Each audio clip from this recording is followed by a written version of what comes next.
આજે આપણે જીપીએસસી દ્વારા લેવાયેલું જીઓ હાઇડ્રોલોજીસ્ટ ક્લાસ 1 નું પેપર જે 20/3/2024 ના દિવસે લેવાયું આ પેપરના બંધારણના પ્રશ્નોની ચર્ચા કરીશું। પહેલો સૌથી મસ્ત મજાનો ક્વેશ્ચન છે કે ભારતના બંધારણની પ્રસ્તાવનામાં સમાજવાદ અને બિન સાંપ્રદાયિક શબ્દો કયા બંધારણીય સુધારાથી ઉમેરાયા? પ્રસ્તાવના એટલે આમુખ, અને આમુખમાં માત્ર એક જ સુધારો થયો છે, 42મો સુધારો, અને 42મા સુધારામાં 3 શબ્દો ઉમેરાયા છે, સમાજવાદ, બિન સાંપ્રદાયિક અને અખંડિતતા। તો 42મો સુધારો આવશે અને આ જે છે વર્ષ તમને પૂછે તો 1976 આવશે। બીજી ખાસ બાબત તમને ક્યારેક એવું પણ પૂછે કે 42મો સુધારો કયા સમિતિના ભલામણથી આવ્યો છે, તો સરદાર સ્વર્ણસિંહ સમિતિ આવશે। મૂળભૂત ફરજો પણ આમાં જ ઉમેરાઈ હતી, એમાં જ પણ એ સેમ સમિતિ આવશે। તો આ ક્વેશ્ચનનો આન્સર શું આવશે? 42મો બંધારણીય સુધારો 1976। ભારતીય બંધારણ મુજબ નીચેનામાંથી કઈ મૂળભૂત ફરજો છે? બંધારણને માન આપવું, દરેકને કામ આપવું, આપણી સહિયારી સંસ્કૃતિના સમૃદ્ધ વારસાને જાળવવું, કે રાષ્ટ્રધ્વજ અને રાષ્ટ્રગીતને માન આપવું? તો આપણે બધા જાણીએ છીએ કે બંધારણને માન આપવું હોય, સંસ્કૃતિના વારસાને જાળવવાની વાત હોય, રાષ્ટ્રધ્વજ અને રાષ્ટ્રગીતને માન આપવાની વાત હોય, તો આ બધી આપણી ફરજો છે। પરંતુ દરેકને કામ પૂરું પાડવું આવી કોઈ ફરજ છે નહીં। અને બીજું કે દરેકને કામ પૂરું પાડવું આવી ફરજ હોય તો પણ કોની હોય? સરકારની હોય ને। એટલા માટે આ જે છે કામનો અધિકાર એ તમને નાગરિકોને આપવામાં આવ્યો છે ડીપીએસપીની અંદર, ભાગ નંબર 4માં આર્ટિકલ 41 ની અંદર। અને એ પણ કોને? રાજ્યને જવાબદારી આપી છે, ને એ પણ ફરજિયાત તો નથી। એટલા માટે અહીંયા શું આવશે કે પહેલું, ત્રીજું અને ચોથું આવશે। તો પહેલું, ત્રીજું અને ચોથું ઓપ્શન નંબર ડી જે છે આપણો સાચો જવાબ બને છે। તો ટોટલ કેટલી ફરજો છે આપણી? કમેન્ટ કરો। સરસ મજાનો ક્વેશ્ચન છે કે 1947માં ભારતની સ્વતંત્રતા બાદ સૌરાષ્ટ્ર અને કચ્છ સિવાયનું સમગ્ર ગુજરાત મુંબઈ રાજ્યનો ભાગ બન્યું, અને 1 મે 1960ના રોજ મુંબઈ રાજ્યનું મહારાષ્ટ્ર અને ગુજરાત રાજ્યમાં વિભાજન થયું। હવે આપણે જાણીએ જ્યારે ભારત આઝાદ થયું ને ત્યારે આપણી પાસે આ પ્રકારે ગુજરાત 3 ભાગમાં વહેંચાયેલું હતું। એક તો જે છે જે મુખ્ય ભાગ તળ ગુજરાત જેને બોલીએ છીએ, એક આપણો સૌરાષ્ટ્રનો ભાગ, અને એક જે છે કચ્છનો ભાગ। તો જે કચ્છનો ભાગ હતું અને સૌરાષ્ટ્ર હતું, સૌરાષ્ટ્રને આપણે બ વર્ગનું રાજ્ય બનાવ્યું, કચ્છને આપણે ક વર્ગનું રાજ્ય બનાવ્યું। જ્યારે જે મુંબઈ રાજ્ય હતું એની અંદર બાકીનો જે ભાગ જે છે અ વર્ગમાં મુંબઈ રાજ્યમાં ઉમેરાયો। આગળ જતા 1956ની અંદર દ્વિભાષી મુંબઈ રાજ્ય બન્યું, તો સૌરાષ્ટ્રને જે છે કચ્છ એ પણ મુંબઈ રાજ્યમાં ભેળવાઈ ગયા। અને 1960ની અંદર 1960માં જ્યારે મુંબઈ રાજ્યનું મહારાષ્ટ્ર અને ગુજરાતમાં વિભાજન થયું ત્યારે જે છે આપણું આ મુખ્ય ગુજરાત રાજ્યની સ્થાપના થઈ છે। તો અહીંયા જુઓ કે 1947માં સૌરાષ્ટ્ર અને કચ્છ સિવાયનો ભાગ મુંબઈ રાજ્યનો ભાગ બન્યું, બિલકુલ સાચું છે। અને 1 મે 1960ના રોજ મુંબઈ રાજ્યનું મહારાષ્ટ્ર અને ગુજરાતમાં વિભાજન થયું, એ પણ જે છે બિલકુલ સાચું છે। તો અહીંયા આપેલા જે છે બંને બે વિધાનો બિલકુલ સાચા છે, 1 અને 2 બંને સાચા છે। ઇન્ટરેસ્ટિંગ ક્વેશ્ચન છે કે ભારતના રાષ્ટ્રપતિની ચૂંટણીની પ્રક્રિયા આપણે ક્યાંથી લીધેલી છે? તો ખરેખર તો આપણે આવું ભણીએ છીએ કે ભાઈ જે રાષ્ટ્રપતિની ચૂંટણીની પ્રક્રિયા જે છે આપણે આયર્લેન્ડથી લાયા છે। આનો મતલબ ના ઇંગ્લેન્ડ આવશે, ના કેનેડા આવશે, ના આપણું અમેરિકા આવશે, પણ અહીંયા ક્વેશ્ચનમાં શું લખ્યું છે? મૌલિક છે, બીજું કોઈ બંધારણ સમાન પ્રક્રિયા ધરાવતું નથી। પણ ખરેખર તો આપણે આ વસ્તુ ક્યાંથી લાયા છે? આયર્લેન્ડમાંથી લાયા છે। હા, આપણા અમુક અંશો જે છે રાષ્ટ્રપતિના ઇલેક્શનમાં થોડા અલગ છે, પણ આખી પ્રક્રિયા આપણે ચૂંટણીની પ્રક્રિયા ક્યાંથી લીધી છે? આયર્લેન્ડમાંથી લીધેલી છે। તો આ જે છે ક્વેશ્ચન ખરેખર સુધારવો જોઈએ, પણ આ ક્વેશ્ચનનો જવાબ આ આપેલો છે। ભારતના ઉપરાષ્ટ્રપતિ હોદ્દા પરથી દૂર થઈ શકે, કેવી રીતે દૂર થઈ શકે? તો આપણે ભારતના જે ઉપરાષ્ટ્રપતિ છે એ રાજ્યસભાના ચેરમેન છે, અને રાજ્યસભાના ચેરમેનને દૂર કરવા હોય તો રાજ્યસભામાંથી સૌથી પહેલા ઠરાવ લાવવો પડે, એ ઠરાવ પાસ થાય પછી એને લોકસભામાં લઈ જવો પડે, અને લોકસભા સાદી બહુમતીને પાસ કરે। તો રાજ્યસભાની અંદર કઈ બહુમતી જોઈએ? તો ત્યાં આપણે એવું બોલીએ છીએ ઇફેક્ટિવ, પ્રભાવી બહુમતી જોઈએ। એટલે કે ત્યાં આપણે ટોટલ માઇનસ શું કરીએ છીએ? ફક્ત વેકેન્સી બાદ કરીએ છીએ। એનો મતલબ કે જે લોકો ગેરહાજર છે એમની પણ ગણતરી કરવામાં આવે। એટલા માટે અહીંયા જે છે પહેલા સૌથી પહેલા રાજ્યસભાનો ઠરાવ પસાર કરવાનો, અને પછી લોકસભા જે છે એને સાદી બહુમતીથી ટેકાથી પાસ કરે। છેલ્લે શું લખ્યું છે? 2/3 બહુમતી લખ્યું છે, અને લોકસભાનો ઠરાવ પસાર થાય અને પછી સાદી બહુમતી રાજ્યસભામાં, તો બિલકુલ ખોટું છે। રાજ્યસભા લોકસભા બંનેમાં 2/3 તો આ પણ ખોટું છે, અને મહાભિયોગ જે છે સાદી બહુમતી રાજ્યસભા એ પણ ખોટું છે। રાજ્યસભામાં જે છે ઇફેક્ટિવ મેજોરિટી જોઈએ, અને લોકસભાની અંદર સાદી બહુમતી જોઈએ। ઓપ્શન નંબર એ જે છે આપણો સાચો જવાબ બને છે, ઓપ્શન નંબર એ। રાજ્ય જાહેર સેવા આયોગના ખર્ચ ખાલી જગ્યા છે સંબંધિત રાજ્ય સરકારના અંદાજપત્રમાં આવે, કેન્દ્ર સરકારના અંદાજપત્રમાં, ભારતના એકીકૃત ભંડોળમાંથી વસૂલવામાં આવે, કે રાજ્યના એકીકૃત ભંડોળમાં વસૂલવામાં આવે? હવે જુઓ, ઘણી બધી બંધારણમાં એવી સંસ્થાઓ હોય જેમ કે યુપીએસસી છે, સ્ટેટ પીએસસી છે, આવી બધી સંસ્થાઓને આપણે સ્વતંત્ર બનાવી છે, અને એટલા માટે આમની જે છે આપણે બજેટની અંદર ગ્રાન્ટ તરીકે નથી મૂકતા, એને આપણે શું કરીએ છીએ, જે કોન્સોલિડેટેડ ફંડ છે એના ઉપર ઉધારીએ છીએ, ચાર્જ ઓન કરીએ છીએ. એટલા માટે આ અંદાજપત્ર તો અહીંયા ખોટું જ આવશે. હવે જુઓ, યુપીએસસી હોય તો એના ખર્ચા જે છે કેન્દ્ર સરકારના જે છે, એટલે કે આપણા જે છે કેન્દ્ર સરકારના જે એકત્રિત ભંડોળ છે એમાં ઉધારવામાં આવે. પણ જ્યારે રાજ્યની વાત કરીએ, એટલે કે જેમ કે આપણું આ જીપીએસસી છે, તો આ જે છે ગુજરાત પબ્લિક જાહેર સેવા આયોગ છે, તો આજે ગુજરાત જાહેર સેવા આયોગ છે એના ખર્ચા ગુજરાત રાજ્યના એકત્રિત ભંડોળમાં જે છે ઉધારવામાં આવે. તો રાજ્યના એકત્રિત ભંડોળમાં જે છે વસૂલવામાં આવે છે, ચાર્જ ઓન કરવામાં આવે છે, બિલકુલ સાચું છે. અને જ્યારે પણ કોઈ એકાઉન્ટ ચાર્જ ઓન હોય એનો મતલબ શું, તો જ્યારે પણ એમાં તમે વિધાનસભામાંથી પાસ કરો, સંસદમાંથી પાસ કરો છો, તો ત્યારે ફક્ત ને ફક્ત એના ઉપર શું થાય ભાઈ, ચર્ચા થઈ શકે, વોટિંગ થઈ શકે નહીં. એટલા માટે એને નોન વોટેડ એકાઉન્ટ કહેવામાં આવે. શું કહેવામાં આવે? Non voted account. ભારતના બંધારણના કયા અનુચ્છેદમાં લોકસભામાં એંગ્લો ઇન્ડિયન સમુદાયના 2 સભ્યોના નામાંકન માટેની જોગવાઈ છે? હવે તમે બધા જાણો છો કે થોડા સમય પહેલા આપણે એક સુધારો કરીને એંગ્લો ઇન્ડિયન માટેની જોગવાઈઓ નાબૂદ કરી છે. એ છતાં ક્વેશ્ચન પૂછાયો છે, તો જોગવાઈ જે છે કયા આર્ટિકલમાં છે? તો ભાગ નંબર 16ની અંદર આપણે special provision to certain classes કર્યું છે, અને આમાં જે છે આપણે વિવિધ જોગવાઈઓ કરી છે. જેમ કે આર્ટિકલ 330 થી લઈને 342 સુધી જોગવાઈઓ છે. 330માં SC ST માટે લોકસભામાં, એંગ્લો ઇન્ડિયન માટે લોકસભામાં 31માં, 32માં વિધાનસભામાં SC ST માટે, અને 33માં જે છે એંગ્લો ઇન્ડિયન માટે જે છે વિધાનસભામાં અનામતની જોગવાઈ છે. 334માં આપણે નક્કી કર્યું છે કે આ જોગવાઈઓ અમુક વર્ષો સુધી લાગુ રહેશે. શરૂઆતમાં બંધારણના લાગુ થયાના 10 વર્ષ સુધી હતી, પછી આપણે સુધારા કરતા 2030 સુધી કરી દીધું છે. 35માં જે છે SC ST ની નોકરીઓમાં અનામતની વાત છે. 36ની અંદર જે છે ચોક્કસ સેવાઓમાં એંગ્લો ઇન્ડિયનના જે છે સમુદાયની વાત છે. 37માં એમના શૈક્ષણિક જોગવાઈઓની વાત છે. 38A અને 38B ની જો વાત કરીએ તો national commission four SC ST OBC ની વાત છે. 39ની અંદર કેન્દ્ર સરકાર અમુક બાબતોમાં જે છે સ્પેશિયલ ડાયરેક્શન આપી શકે એના માટેની જોગવાઈ છે. 340માં આપણે પછાત વર્ગોની તપાસ માટે કમિશન બનાવી શકીએ એની જોગવાઈ છે. 41, 42 અને 42Aમાં અનુસૂચિત જાતિ, જનજાતિ અને પછાત વર્ગની યાદીઓ આપેલી છે. હવે આના પરથી તમે કહી શકો કે અનુચ્છેદ જે છે 331માં લોકસભામાં એંગ્લો ઇન્ડિયન સમુદાયના 2 સભ્યોની નિમણૂક જે છે રાષ્ટ્રપતિ કરે, અને એવી રીતે તમને પૂછે રાજ્યની વિધાનસભામાં રાજ્યપાલ જે છે 1 સભ્યની નિમણૂક કરી શકે 333 પ્રમાણે. પણ આ બધી જોગવાઈઓ 2019 સુધી જ લાગુ હતી, કેમ કે આપણે જે 334નો જે હેતુ હતો એ 10 વર્ષ માટે જ હતો. પણ આપણે શું કર્યું, અહીંયા જે છે 8મો સુધારો કરી 20 વર્ષ કર્યું, 23મો સુધારો કરી 30 કર્યું, 45મો સુધારો કરી 40 કર્યું, 62મો સુધારો કરી અને 50 વર્ષ સુધી, 79, 60, 95મો 70 અને લાસ્ટમાં 104મો સુધારો 2019માં કરી અને 80 વર્ષ સુધી આપણે લંબાઈ છે. પરંતુ આમાં એંગ્લો ઇન્ડિયનની જોગવાઈઓને રદ કરી દીધી છે, એને ત્યાંની ત્યાં સ્થગિત કરી દીધી છે. આગળ આપણે જે કોન્સેપ્ટ ભણ્યા એ પ્રમાણે તમારા આન્સર આપવાનો છે કે ભારતના બંધારણમાં અનુચ્છેદ 333 હેઠળ રાજ્યના રાજ્યપાલ એંગ્લો ઇન્ડિયન સમુદાયના કેટલા સભ્યની નિમણૂક કરી શકે? હવે તો ના કરી શકે, 2019 સુધી જ કરી શકતા હતા, પણ રાજ્યપાલ છે વિધાનસભામાં કરવાના છે તો 1 સભ્યની નિમણૂક કરી શકે. કેટલા? 1 સભ્યની નિમણૂક. અહીંયા જે છે આર્ટિકલ 333ની વાત છે. જો 331માં હોય, 331માં લોકસભામાં આપણા રાષ્ટ્રપતિ 2 સભ્યની નિમણૂક કરી શકતા હતા, જ્યારે વિધાનસભામાં ગવર્નર 1 સભ્ય એંગ્લો ઇન્ડિયનના 1 સભ્યની નામાંકિત કરી શકે છે, પણ હવે નથી કરી શકતા. 2019 સુધી જ કરે. 104માં સુધારામાં આપણે આ જોગવાઈ રદ કરી દીધી છે. મૂળભૂત ફરજોના સંદર્ભે કયું સાચું નથી? એ બંધારણીય પદ્ધતિ દ્વારા પ્રેરિત કરી શકાય? હા ભાઈ, કરી શકાય. નાગરિકો પર ફરજિયાત પડે છે? હા, બરાબર. સંદિગ્ધ કાયદાઓને અર્થઘટન માટે તેનો ઉપયોગ કરી શકાય? હા, કરી શકાય. તે રીટ દ્વારા લાદી શકાય? આ ખોટું છે. રીટ શેમાં આવે? મૂળભૂત જે છે અધિકારોમાં આવે. અને જ્યારે અધિકારો હોય તો એને તમે લાગુ કરાવી શકો છો. બીજી વાત કરીએ તો આપણા જે ફંડામેન્ટલ રાઇટ જે છે ને એ ન્યાયી પ્રકૃતિના છે, જસ્ટિકેબલ છે. જ્યારે આ ફંડામેન્ટલ ડ્યુટી જે છે એ નોન જસ્ટિકેબલ છે. તો ઘણી વખતે આ ફરજિયાત છે ને, બરાબર, એ પણ જે છે આપણે ડાયરેક્ટલી ના કહી શકીએ. પણ શું થાય છે કે અમુક ફરજો આપણે એવી મૂકી દીધી છે કે જે ભલે મૂળભૂત ફરજો આપણા માટે ફરજિયાત નથી, પણ અમુક કાયદા એવા છે કે જેના કારણે એ બધી ફરજો આપણા ઉપર જે છે એન્ફોર્સેબલ છે, અને એટલા માટે એ ફરજિયાત છે એવું કહી શકાય. બીજી ખાસ બાબત તમને ક્યારેક પૂછે મૂળભૂત ફરજો કોના માટે, તો ફક્ત ને ફક્ત નાગરિકો માટે આવે, જ્યારે અધિકારો જે છે નાગરિકો અને વિદેશીઓ બંનેને લાગુ પડે છે. તો આ ખાસ બાબત ધ્યાન રાખજો.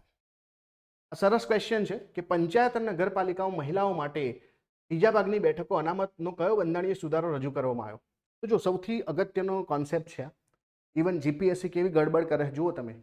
આપણે બધા જાણીએ છીએ કે પંચાયત નગરપાલિકામાં મહિલાઓ માટે જે છે ત્રીજા ભાગની બેઠકો અનામત જે છે, જે આપણે જ્યારથી જે છે પંચાયતનો લાગુ કરી છે તો 73મો અને 74મો સુધારો આવશે. 73મો અને 74મો સુધારો જે છે 1993 આવશે. તો આનો જવાબ જે છે 73મો 74મો સુધારો આવવો જોઈએ. જીપીએસસી પોતે એવું કહે છે 128મો સુધારો. કેવી રીતે? 128મો જે સુધારા બિલ લાયા છો તમે, બરાબર, જે સુધારા બિલ એ તો આગામી સમયમાં મહિલાઓ માટે જે લોકસભાની અંદર વિધાનસભાની અંદર અનામતની વાત કરે છે એ તો કોના માટે છે? આ વુમન રિઝર્વેશન બિલ જે છે જેને આપણે 128 એમેન્ડમેન્ટ બિલ કહીએ છીએ એ તો લોકસભાની અંદર વિધાનસભાની અંદર મહિલાઓને અનામતની વાત કરે છે. અહીંયા તો પંચાયત નગરપાલિકામાં પૂછ્યું છે જે ઓલરેડી લાગુ છે તો જવાબ આપણો શું આવશે? ઓપ્શન નંબર એ આવશે. હજુ સુધાર્યો નથી જીપીએસસી. જીપીએસસી નો ફેવરેટ ક્વેશ્ચન છે મિલકતનો અધિકાર. તો બંધારણ મુજબ મિલકતનો અધિકાર એ કેવો અધિકાર છે? તો જો જ્યારે બંધારણ બન્યું ત્યારે મિલકતનો અધિકાર આપણો ફંડામેન્ટલ રાઇટ હતો. આર્ટિકલ 31 અંતર્ગત આપણને મળેલો મૂળભૂત અધિકાર હતો. મૂળભૂત અધિકાર હોય એટલે ભાગ નંબર 3માં હોય. પરંતુ પાછળથી આપણે 44માં સુધારામાં 1978માં આ જે છે બાબતને આર્ટિકલ 31ને રદ કરી એને આપણે આર્ટિકલ 300A ની અંદર લઈ આવ્યા. એનો મતલબ હજુ પણ આ આપણા બંધારણમાં તો છે જ, અને એટલા માટે આ કેવો અધિકાર છે ભાઈ? બંધારણીય અધિકાર છે, મૂળભૂત અધિકાર નથી. અને એટલા માટે ઓપ્શન નંબર જે છે બી આપણો સાચો જવાબ છે. બંધારણીય અધિકાર છે પરંતુ ફંડામેન્ટલ રાઇટ મૂળભૂત અધિકાર નથી. નાણામંત્રી નિર્મલાબેન સીતારામને અત્યાર સુધી કેટલી વખત કેન્દ્રીય અંદાજપત્ર રજૂ કર્યા છે? તો જો તમને એવું પૂછે કે અત્યાર સુધી કેટલી વખત કર્યા છે, તો લેટેસ્ટ આંકડો છે કે ભાઈ હવે જે છે એમણે સતત 8 વખત જે છે અંદાજપત્ર રજૂ કર્યા છે. કેટલી વખત? સતત 8 વખત રજૂ કર્યા છે. બીજો ક્વેશ્ચન બજેટને લગતો છે કે પ્રજાસત્તાક ભારતનું પ્રથમ કેન્દ્રીય બજેટ કયા વર્ષમાં રજૂ કરવામાં આવ્યું? અહીંયા શબ્દની જે છે મારામારી છે. અહીંયા લખ્યું છે પ્રજાસત્તાક. જો એવું લખ્યું હોત કે આઝાદ ભારતનું તો આપણે 1947 લખતા, પણ અહીંયા પ્રજાસત્તાક લખ્યું છે એટલે આવશે 1950. તો બંને તમને બાબતો બતાવી દઉં કે 1950ની અંદર જે છે પ્રજાસત્તાક એટલે રિપબ્લિક ભારત, બંધારણ લાગુ થયા પછીનું ભારત, તો ત્યારનું જે છે બજેટ કોણે રજૂ કર્યું હતું? જ્હોન મથાએ રજૂ કર્યું હતું, અને એ પણ જે છે 28 ફેબ્રુઆરી 1950ના દિવસે. જ્યારે તમને પૂછે કે આઝાદ ભારતમાં એટલે 1947માં 26 નવેમ્બર 1947માં પહેલું બજેટ રજૂ કરનાર હતા આર.કે. સન્મુખમ શેટ્ટી. આર.કે. સન્મુખમ શેટ્ટી. તો બંને પ્રકારના ક્વેશ્ચન મેં તમને બતાવી દીધા છે. વચગાળાનું અંદાજપત્ર જેને ઇન્ટ્રીમ બજેટ કહેવામાં આવે છે. આ ઇન્ટ્રીમ બજેટનો મતલબ શું? નવી સરકારનું ગઠન હોય ત્યારે, સરકાર આર્થિક અવરોધોનો સામનો કરતી હોય ત્યારે, ચૂંટણી વર્ષમાં પૂર્ણ બજેટ રજૂ થયું ના હોય, નવા નાણાકીય વર્ષ પહેલા ટૂંકા ગાળા માટે રજૂ કરવામાં આવે. તો જુઓ અહીંયા લખ્યું છે ચૂંટણીના વર્ષમાં પૂર્ણ બજેટ રજૂ થયું ના હોય. એનો મતલબ કે પહેલા બજેટ રજૂ ના થયું હોય પૂર્ણ, અને પછી તમે લાવો તો પછી લાવો એ પૂર્ણ કહેવાશે ને. તો આનો મતલબ તો ઉલટું હોવું જોઈએ. જે પહેલા લાયા છે એને આપણે ઇન્ટ્રીમ કહીએ છીએ. એનો મતલબ છે કે નાણાકીય વર્ષ પહેલા ટૂંકા ગાળા માટે જે છે રજૂ કરવામાં આવે આને આપણે કહીએ છીએ વચગાળાનું બજેટ, જેને કહીએ છીએ આપણે ઇન્ટ્રીમ બજેટ. બીજો ક્વેશ્ચન છે કે ભારતના પૂર્ણ સમયના પ્રથમ મહિલા નાણામંત્રી ઓળખાવો. તમને પૂછે પહેલા નાણામંત્રી તો બધાને ખબર છે ઇન્દિરા ગાંધી આવે, પણ પૂર્ણકાલીન પૂછ્યા છે પૂર્ણ સમયના કે જેમણે ફક્ત હે જે નાણામંત્રીનો હોદ્દો સંભાળ્યો હોય તે છે નિર્મલા સીતારામન. તો આન્સર શું આવશે આપણો? નિર્મલાબેન સીતારામન જે છે આપણો આન્સર આવશે. બંધારણીય સુધારા અને સુધારા અધિનિયમ બેમાં બહુ ફરક છે. અહીંયા તમને પૂછ્યું છે કે સંસદમાં કયું બંધારણીય સુધારા બિલ દાખલ કરીને ગુડ્સ અને સર્વિસ ટેક્સ અમલમાં આવ્યો? તો આપણે જો તમને બંધારણીય સુધારો પૂછે, તમે બધા જાણો છો કે 101મો સુધારો આવે, પણ તમને અહીંયા સુધારો નથી પૂછ્યો, તમને અહીંયા બિલ પૂછ્યું છે. તો બિલ જે છે કયું આવશે? તો બિલ જે છે અહીંયા આવશે 122મું બિલ આવશે. 122માં બંધારણીય સુધારા બિલ 2017-18 દ્વારા આપણે આ કામ કર્યું છે. પણ ખરેખર 122મું બિલ છે ને 2014માં લાવવામાં આવ્યું હતું. ક્યારે? 2014માં લાવવામાં આવ્યું હતું, જેને આપણે જીએસટી તરીકે ઓળખીએ છીએ. આગળ જે છે સંસદ દ્વારા પસાર થયું અને ત્યાર પછી બંધારણનો 101મો સુધારા અધિનિયમ 2016 તરીકે અમલમાં આવ્યું. આ બિલ જીએસટી બિલ કહેવાય છે અને 1 જુલાઈ 2017ના રોજથી આપણે જે છે દેશમાં લાગુ કર્યું છે. બીજો ક્વેશ્ચન અહીંયાથી ખાસ પૂછાય છે જીએસટીને લગતો કે જીએસટી માટે કયા કયા બિલો રજૂ થયા હતા? તો સૌથી પહેલા તો જે છે કેન્દ્ર સરકારના જીએસટી એટલે કે જે સીજીએસટી બિલ આવ્યું, પછી ઇન્ટિગ્રેટેડ એટલે આઈજીએસટી બિલ આવ્યું છે, યુનિયન ટેરિટરી માટેનું જે છે યુટી જીએસટી બિલ આવ્યું છે, અને ત્યાર પછી જે છે જીએસટી કમ્પન્સેશન બિલ જે છે લાવવામાં આવ્યું છે. તો આવી રીતે ટોટલ જે છે 4 બિલ રજૂ થયા હતા. કયા કયા? સેન્ટ્રલ, ઇન્ટિગ્રેટેડ, યુનિયન ટેરિટરી અને ગુડ્સ એન્ડ સર્વિસ ટેક્સ જે છે કમ્પન્સેશન ટુ સ્ટેટ. તો આ 4 બિલો એક સાથે લાવવામાં આવ્યા હતા. કયા વર્ષ સુધીમાં શૂન્ય ઉત્સર્જન ઝીરો એમિશન હાંસલ કરવાનો પ્રતિબદ્ધ છે? તો ભારતની જે તમે પંચામૃત વિશે જાણતા હશો તમને તરત ખબર હશે કે ભાઈ આપણે જે છે નેટ ઝીરો એમિશન્સ કરવાનું છે, શૂન્ય ઉત્સર્જન જે છે એનો ટાર્ગેટ 2070 સુધીનો છે. બીજો ક્વેશ્ચન આના પરથી જ છે કે ભાઈ COP26 ગ્લાસ્કો ખાતે ભારતે કયા વર્ષ સુધીમાં તેના ઉર્જા વપરાશને 50% સુધી કાર્બન રહિત એટલે કે ડીકાર્બનાઇઝ કરવાની જાહેરાત કરી છે? તો આપણે પંચામૃતમાં જે છે 5 ટાર્ગેટમાં એક 2070નો ટાર્ગેટ છે, બાકીના 4 ટાર્ગેટ 2030ના છે, અને એટલા માટે આનો ટાર્ગેટ આપણો 2030નો છે. તો પંચામૃતમાં આપણે 5 ટાર્ગેટ રાખ્યા છે કે પહેલા તો 2030 સુધીમાં 500 ગીગાવોટ જે છે બિન અશ્મિભૂત ઉર્જા આપણે પેદા કરવી, પછી 2030 સુધીમાં આપણી 50% ઉર્જા જરૂરિયાત જે છે આ નવીનીકરણીય ઉર્જામાંથી પ્રાપ્ત કરવી, બીજું કે કાર્બનનો જે ઉત્સર્જનમાં 1 અબજ ટનનો ઘટાડો કરવો, અને 2030 સુધીના અર્થતંત્રમાં કાર્બનની જે તીવ્રતા એમાં 45%નો ઘટાડો કરવો 2005ના સ્તરથી, અને છેલ્લું આપણે નેટ ઝીરો એમિશન જે છે 2070નો ટાર્ગેટ છે. આ ખાસ પંચામૃત તમારે યાદ રાખવાનું છે, ગ્લાસ્કો ખાતે આ યાદ રાખવાનું છે. ત્રીજો ક્વેશ્ચન આના પરથી જ છે કે ભારતની પંચામૃત પ્રતિજ્ઞા કોના સાથે સંબંધિત છે? તો આપણી પંચામૃત કોના સાથે સંબંધિત છે? તો એ જે છે આપણી કોના સાથે? આબોહવા પરિવર્તન સામેની લડાઈના ભાગરૂપે છે. કોની સામે? આબોહવા પરિવર્તનની લડાઈ સામે. તો 3 ક્વેશ્ચન જે છે એક સાથે કરી શકાય. આજે આપણે જીપીએસસી દ્વારા લેવાયેલી જીઓલોજિસ્ટ ક્લાસ 2ની પરીક્ષાના બંધારણના પ્રશ્ન જોઈશું. આ એક્ઝામ 28/3/2024ના દિવસે થઈ હતી. પહેલો જ ક્વેશ્ચન છે કે 6 થી 14 વર્ષના તમામ બાળકોને શિક્ષણનો અધિકાર ખાલી જગ્યામાં સમાવિષ્ટ છે. તો આપણે બધા જાણીએ છીએ કે આપણા ભારતની અંદર 6 થી 14 વર્ષના બાળકોને, તમામ બાળકોને મફત પ્રાથમિક શિક્ષણ આપવાની વાત છે, અને કેવું? ફરજિયાત. તો આ બધું શેમાં આપેલું છે? આના માટે આપણે એક સુધારો કર્યો છે, અને આર્ટિકલ 21A આપણે ભારતના બંધારણમાં ઉમેર્યો છે. અને જ્યારે 21A જે છે ભારતના બંધારણમાં ઉમેર્યો છે, તો 21A જે છે શેમાં આવશે? આપણા મૂળભૂત અધિકારમાં આવશે. ક્યારેક તમને પૂછે કે આ અધિકાર જે છે આપણે ક્યાંથી, કોના જે છે આધાર પર સુધારો કર્યો છે?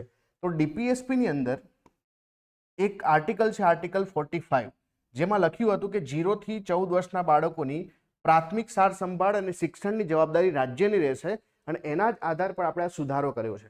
તો તમારે કમેન્ટ કરવાની છે કે આ સુધારો જે છે કયા નંબરનો સુધારો છે, કયા વર્ષમાં થયો હતો, અને સાથે સાથે આર્ટિકલ 21A, આર્ટિકલ 45માં પણ સુધારો થયો છે, અને સાથે મૂળભૂત ફરજોમાં આપણે એક નવી એક ફરજ એડ કરી છે. તો એના વિશે તમારે કમેન્ટ કરવાની છે કે ફરજ કઈ છે. બંધારણ દ્વારા નક્કી થયા મુજબ લોકસભાનું મહત્તમ સંખ્યાબળ કેટલું છે?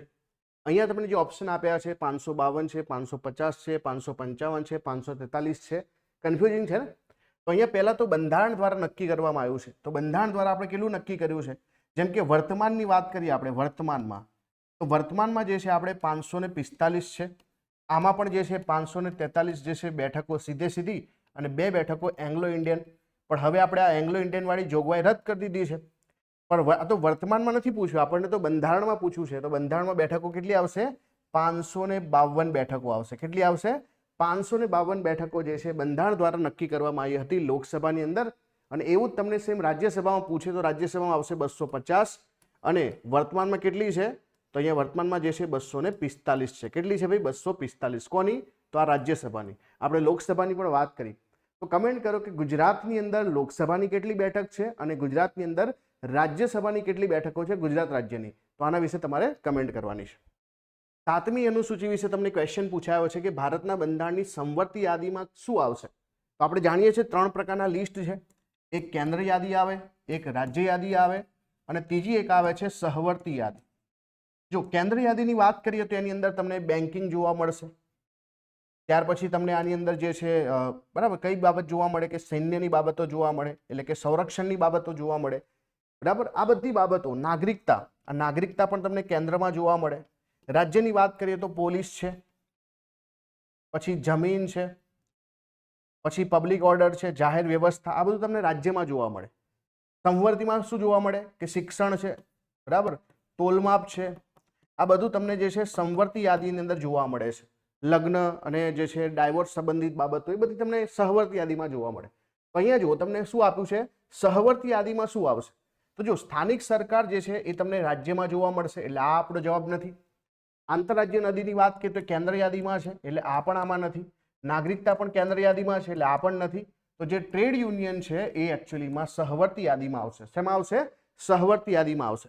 તો તમારે જે છે કેન્દ્ર યાદીના, રાજ્ય યાદીના, સહવર્તી યાદીના 3 વિષય કમેન્ટ કરવાના છે. કેટલા? 3 વિષય કમેન્ટ કરો. ભારતમાં રાજ્યોની સીમા બદલવાની સત્તા કોની પાસે છે? રાષ્ટ્રપતિ, વડાપ્રધાન, સંસદ કે રાજ્ય સરકાર?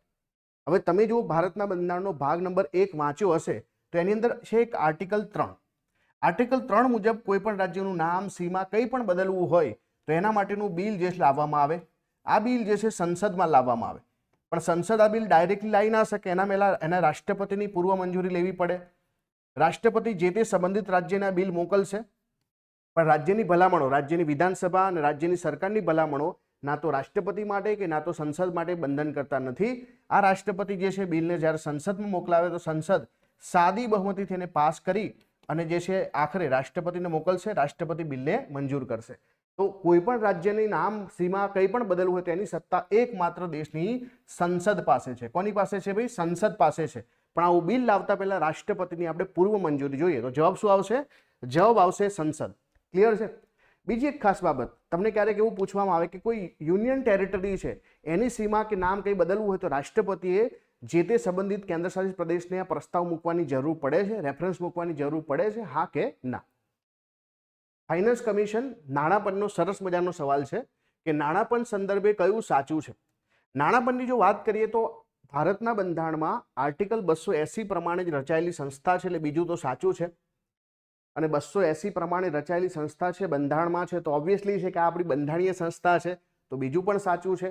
હાલમાં આપણું 16મું નાણાપંચનું જે છે ગઠન થઈ ચૂક્યું છે, એનો કાર્યકાળ કેટલો છે તમારે કહેવાનું છે, કયા વર્ષથી કયા વર્ષ સુધીનો છે. અને સાથે એ પણ પૂછાય કે આ 16મું નાણાપંચ જે છે એના અધ્યક્ષ કોણ છે, તો અરવિંદ જે છે પનગરિયા છે.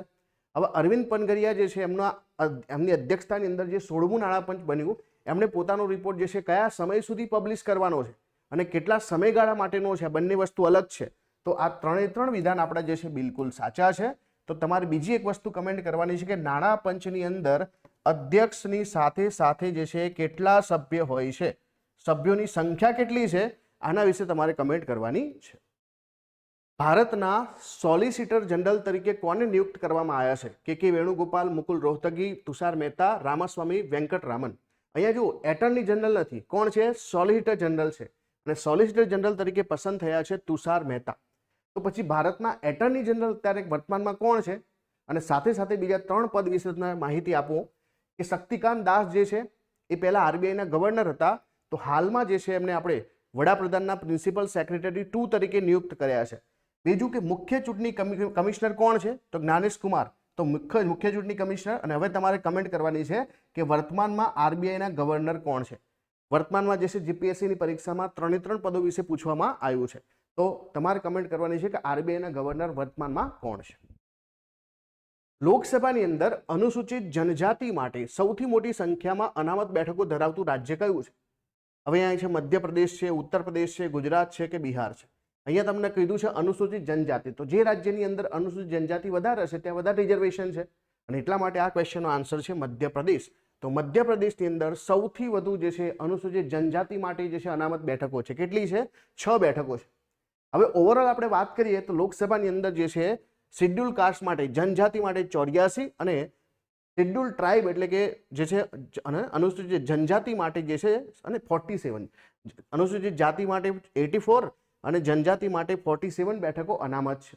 તમને પૂછે ક્યારે કે કયા રાજ્યમાં સૌથી વધારે બેઠકો શેડ્યુલ કાસ્ટ માટે અનામત છે, તો એ ઉત્તર પ્રદેશ આવશે 17, અને જનજાતિ માટે તો આપણે જોયું જ છે મધ્યપ્રદેશ આવશે.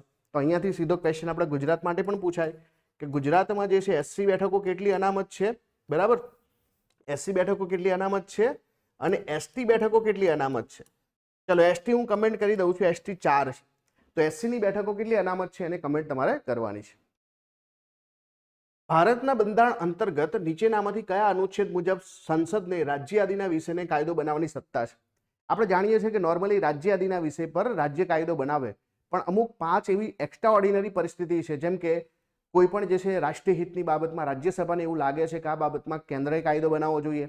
બીજું છે કે જ્યારે 2 રાજ્યો ભેગા થઈને કોઈ વિષય જે છે સરેન્ડર કરે કેન્દ્રને, અથવા તો બીજી બાબત હોઈ શકે નેશનલ ઇમરજન્સી, સ્ટેટ ઇમરજન્સી, અને છેલ્લે કોઈ પણ ઇન્ટરનેશનલ ટ્રીટી લાગુ કરવા માટે પણ આપણે આવું કરી શકીએ છીએ.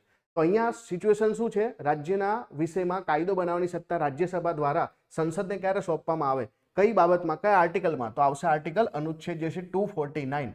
આની અંદર શું થાય કે સૌથી પહેલા તો રાજ્યસભા એક ઠરાવ પસાર કરે, રાજ્યસભા ઠરાવ પસાર કરે છે, અને અહીંયા જે છે ટોટલના 2/3 અને ટોટલના 2/3 મતલબ અહીંયા જે છે પ્રેઝન્ટ એન્ડ વોટિંગ આવશે. પ્રેઝન્ટ એન્ડ વોટિંગના જે છે 2/3 લોકો દ્વારા જે છે એક ઠરાવ પસાર થશે.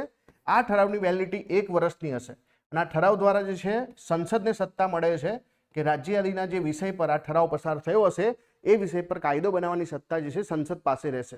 વેલિડિટી જે છે એ કેટલી રહેશે? 1 વર્ષની રહેશે ઠરાવની. ઠરાવ જો પૂરો થઈ જશે તો ઠરાવ ફરીથી પસાર કરવો પડશે. આ ખાસ તમારે યાદ રાખવાનું છે. આવી જ રીતે જ્યારે 2 રાજ્યો ભેગા થઈને પોતાનો વિષય સરેન્ડર કરે તો ત્યારે પણ સંસદ જે છે કાયદો બનાવી શકે, પણ ત્યાં એ કાયદો ફક્ત એ 2 રાજ્યો માટે જ લાગુ પડશે. જેટલા રાજ્યોએ ઠરાવ પસાર કર્યો હશે એટલા રાજ્યોને જ લાગુ પડશે, જ્યારે આ કાયદો આખા દેશના તમામ રાજ્યોને લાગુ પડશે. જીપીએસસીની એડિશનલ આસિસ્ટન્ટ એન્જિનિયર મિકેનિકલ અને સિવિલ બંનેની એક્ઝામમાં બંધારણના સેમ ક્વેશ્ચન હતા. એક્ઝામ 30/6/2024ના દિવસે લેવાઈ.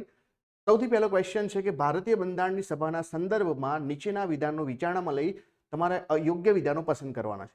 કે ભારતના બંધારણ સભાની પહેલી બેઠક 9/12/1946ના રોજ મળેલી હતી. તો આપણે ઘણી વખત ભણાવ્યું છે બે કે પહેલી મીટિંગ 9 ડિસેમ્બર, બીજી જે છે 11 ડિસેમ્બર અને ત્રીજી જે છે 13 ડિસેમ્બરના દિવસે થઈ હતી મીટિંગ. તો એટલા માટે અહીંયા આપણો જવાબ પહેલું વાક્ય જે છે બિલકુલ સાચું છે, એટલે આ આપણો જવાબ નહીં આવે. ભારતના બંધારણ સભામાં મુખ્ય કુલ 8 સમિતિઓ હતી અને 14 ગૌણ સમિતિઓ હતી, એ પણ સાચું છે. 8 જે છે અગત્યની સમિતિ હતી, 14 બીજી, એટલે ટોટલ 22 સમિતિઓ હતી. બંધારણ સભાના પ્રથમ કાર્યકારી હંગામી અધ્યક્ષ ડોક્ટર સચ્ચિદાનંદ સિન્હા હતા. તો પહેલી મિટિંગમાં આપણે ડોક્ટર સચ્ચિદાનંદ સિન્હાને કાર્યકારી અધ્યક્ષ બનાવ્યા હતા અને બીજી મિટિંગમાં પછી આપણે રાજેન્દ્ર પ્રસાદને કાયમી અધ્યક્ષ બનાવ્યા હતા. એટલે અહીંયા આપેલા જે 3 વાક્યો જે છે બિલકુલ સાચા છે. તો જવાબ આવશે option number 1, 2, 3, option number B. તો બિલકુલ જે છે આ જવાબ છે આપણો. અહીંયા બીજો ક્વેશ્ચન છે કે કોની નિયુક્તિ રાજ્યના રાજ્યપાલ કરતા નથી? તો એડવોકેટ જનરલ જે છે એ રાજ્યની અંદર હોય છે, રાજ્યના જે છે સર્વોચ્ચ કાયદા અધિકારી હોય છે, તો રાજ્યપાલ એમની નિમણૂક કરે છે. મુખ્યમંત્રીની નિમણૂક પણ રાજ્યપાલ જ કરે છે. રાજ્ય જાહેર સેવા આયોગ એટલે કે જે આપણા રાજ્યમાં જીપીએસસી છે એના સભ્ય હોય, અધ્યક્ષ હોય, એની નિમણૂક પણ રાજ્યપાલ જ કરે છે. પરંતુ સુપ્રીમ કોર્ટ અને હાઈકોર્ટના જજની પસંદગી આપણા રાષ્ટ્રપતિ દ્વારા કરવામાં આવે છે. જ્યારે રાષ્ટ્રપતિ કરતા હોય તો રાજ્યપાલ કરશે નહીં, એટલા માટે ઓપ્શન નંબર ડી જે છે સાચો જવાબ બને છે. તો ઓપ્શન નંબર ડી જે છે એ રાજ્યપાલ જે છે એમની પસંદગી કરતા નથી. નીચેનામાંથી કયો સંવિધાનિક વિશેષ અધિકાર રાષ્ટ્રપતિને નથી? વિશેષ અધિકારનો મતલબ જે છે કે એમની પાસે કોઈ સ્પેશિયલ પ્રિવિલેજ છે, કોઈ રાઇટ છે, એ નથી. તો મુખ્યમંત્રી નિયુક્તિ કરવી એમની પાસે અધિકાર છે. સાધારણ બિલને પુનઃ વિચારણા માટે પાછું મોકલવું એટલે કે એમનો જે છે વીટો પાવર જ છે, આ તો બરાબર છે. લોકસભાનું વિસર્જન કરવું એ પણ એમની શક્તિ છે. પરંતુ જ્યારે નાણાકીય બિલને પુનઃ વિચારણાની વાત આવે તો આવો રાઇટ એમની પાસે નથી. મની બિલને કોઈ દિવસ એના ઉપર સસ્પેન્સિવ વીટો યુઝ કરી શકાય નહીં, પાછું ના મોકલી શકાય. હા, રદ પણ કરી શકાય, પોતાની પાસે પણ રાખી શકાય. અને આજકાલ તમે જોતા હશો કોર્ટમાં એક કેસ પણ ચાલી રહ્યો છે એનું જે છે અગત્યનું કે રાષ્ટ્રપતિ પાસે રોકવાની કોઈ સત્તા નથી. તો પોકેટ રોડ છે કે નહીં એ આખો ચર્ચાનો વિષય બન્યો છે. તો ચાલો, અહીંયા નાણાકીય બિલ એટલે કે ફાઇનાન્શિયલ બિલની વાત છે, એમાં પુનઃ વિચારણા માટે પરત કરવું આવો કોઈ અધિકાર રાષ્ટ્રપતિને નથી. તો ઓપ્શન નંબર બી તમારો સાચો જવાબ બનશે. આ સરસ મજાનો પ્રશ્ન છે કે પંચાયતોના ચૂંટણીને લગતી તમામ બાબતો પર કાયદો બનાવવાની સત્તા કોની પાસે છે?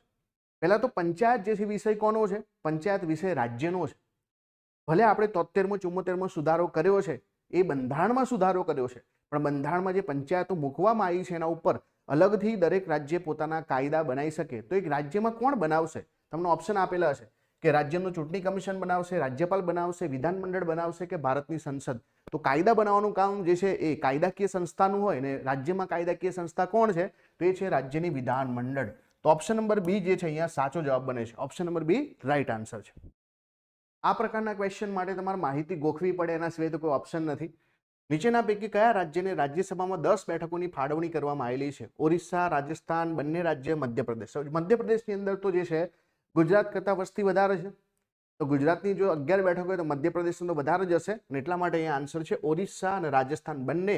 અને અહીંયા આપણો જવાબ શું આવશે? ઓરિસ્સા અને રાજસ્થાન. બાકી તમારે અહીંયા ગોખવું પડે, એના સિવાય કોઈ ઓપ્શન નથી.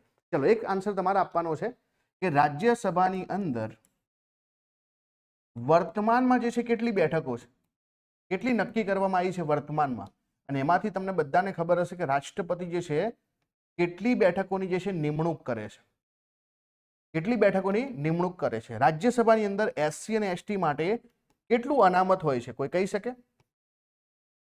લોકસભામાં નહીં, રાજ્યસભાની અંદર અનામત કેટલું હોય છે? તમારા આન્સર આપવાનો છે. સરસ મજાનો ક્વેશ્ચન છે કે ભારતના સંવિધાનના કયા અનુચ્છેદની જોગવાઈ પ્રમાણે અનુસૂચિત જાતિ જનજાતિના લોકો માટે રાજ્યની વિધાનસભા તેમજ કેન્દ્રની લોકસભાની અંદર તેમની બેઠકો માટે જે છે કેટલી અનામત રાખવામાં આવે છે, કેટલી બેઠકો અનામત રાખવામાં આવે છે, આના વિશે તમને એક આર્ટિકલ પૂછવામાં આવ્યો છે. તો આપણે જાણીએ છીએ કે સૌથી પહેલા 330 આવશે, જે વાત કરે છે લોકસભાની અંદર SC ST અનામતની. 331 જે છે સેમ એંગ્લો ઇન્ડિયન માટેની વાત કરે છે કે રાષ્ટ્રપતિ જે છે એંગ્લો ઇન્ડિયનની નિમણૂક કરશે 2 લોકોની. 332 આવે તો પછી આપણી વિધાનસભાની અંદર SC ST ની વાત આવશે. 333 ની અંદર આપણે શેની વાત આવે છે? તો 333 માં એંગ્લો ઇન્ડિયનની રાજ્યની અંદર રાજ્યપાલ દ્વારા એક વ્યક્તિની નિમણૂક કરવામાં આવશે. ત્યાર પછી 334 જે છે શેની વાત કરે છે? તો એ પર્ટિક્યુલર વાત જે છે શેની કરે છે કે આ બેઠકો કેટલા વર્ષ સુધી લાગુ રહેશે, અનામત જે છે કેટલા સમય સુધી લાગુ રહેશે, એ બધાની વાતો કરે છે.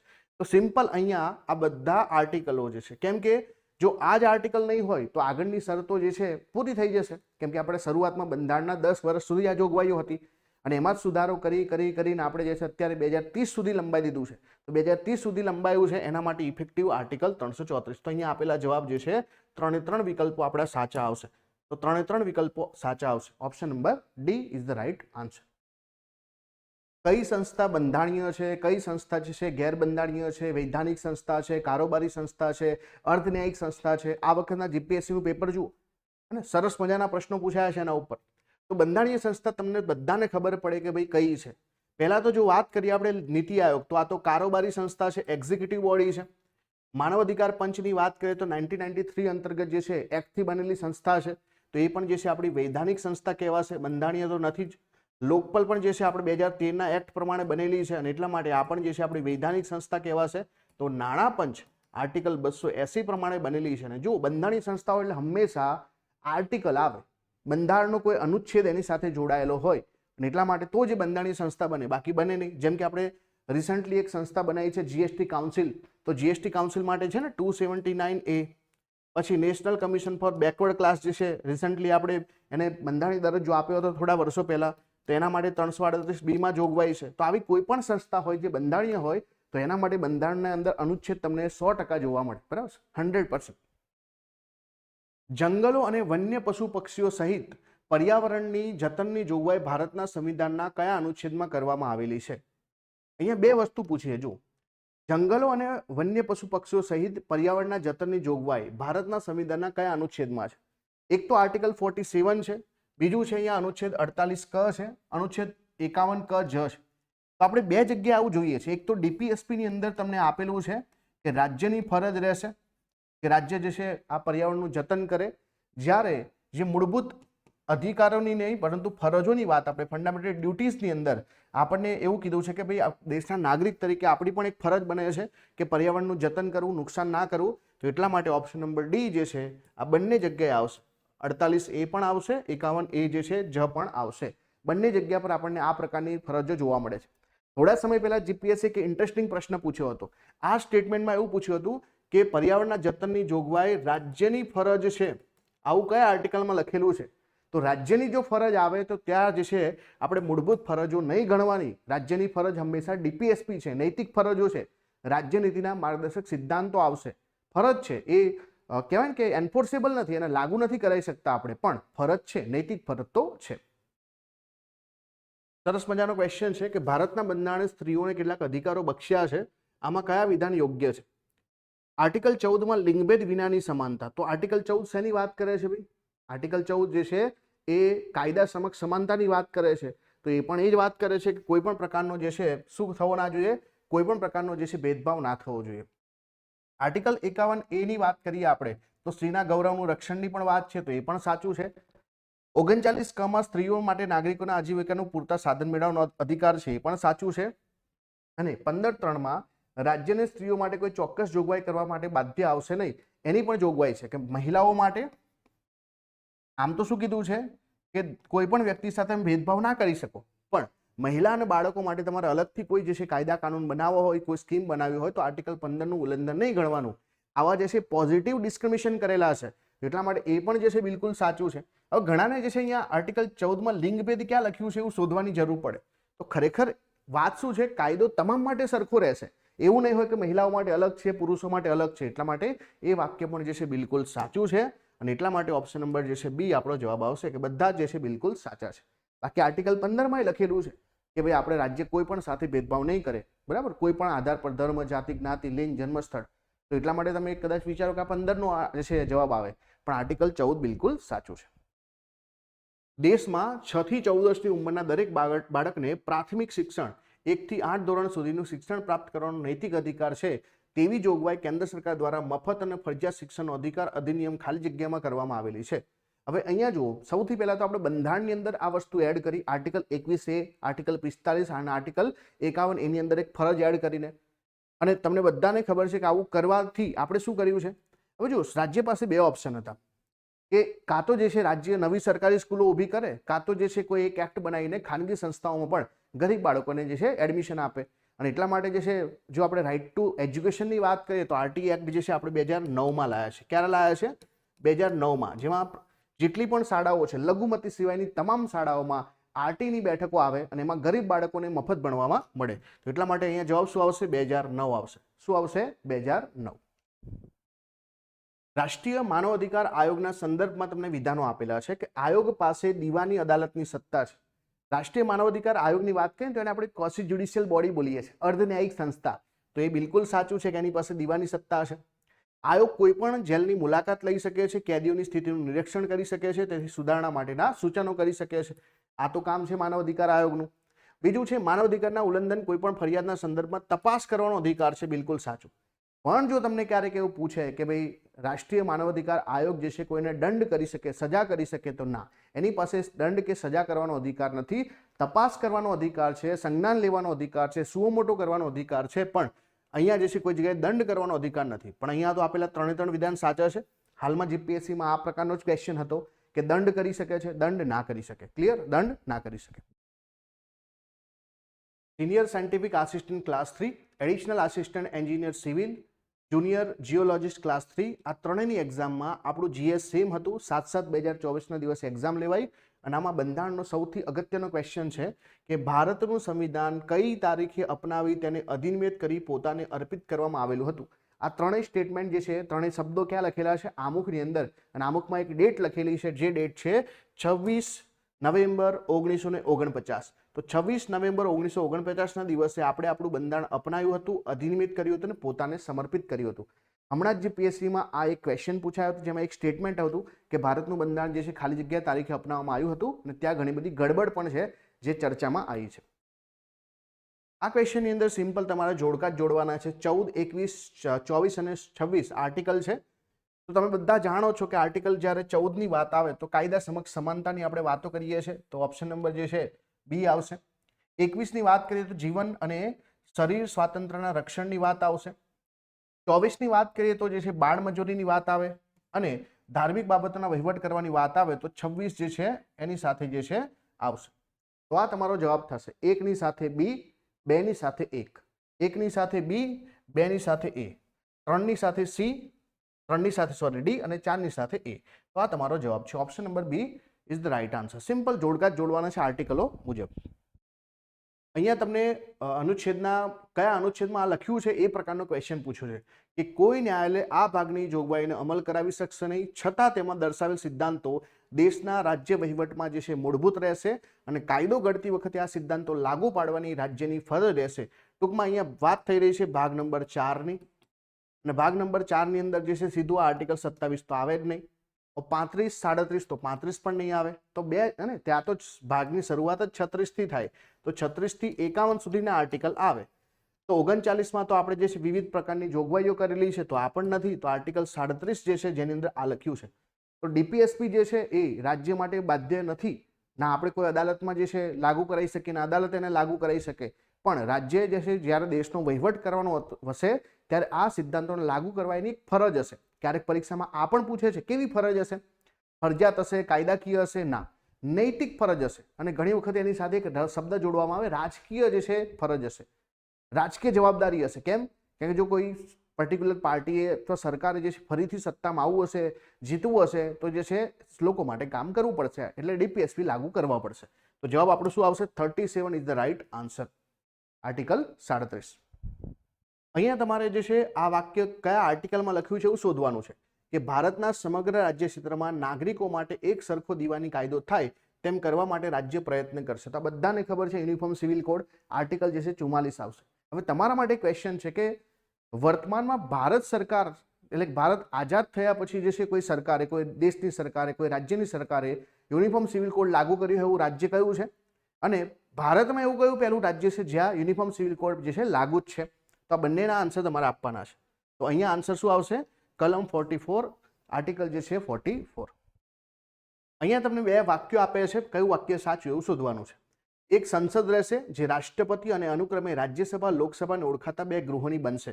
આ બધું જ આર્ટિકલ 79 લખેલું છે કે રાષ્ટ્રપતિ, રાજ્યસભા અને લોકસભા ત્રણેય ભેગા થાય તો એ જે છે આપણી સંસદ બને. સંસદના બંને ગૃહોની મુદત ભારતના બંધારણની કલમ 3.1 અને 3.2 માં છે? ના ભાઈ, 3.1 3.2 જે છે કોઈ આર્ટિકલ જેમાં આપણે લોકસભા રાજ્યસભાની વાતો નથી કરતા. આપણે ક્લિયર છે? ગૃહોની મુદતની વાત નથી કરતા. આર્ટિકલ 3 માં તો રાજ્યોની વાત કરીએ, રાજ્યોની સીમા બદલવાની વાત કરીએ. તો બીજું વાક્ય અહીંયા ખોટું છે, પહેલું વાક્ય સાચું છે.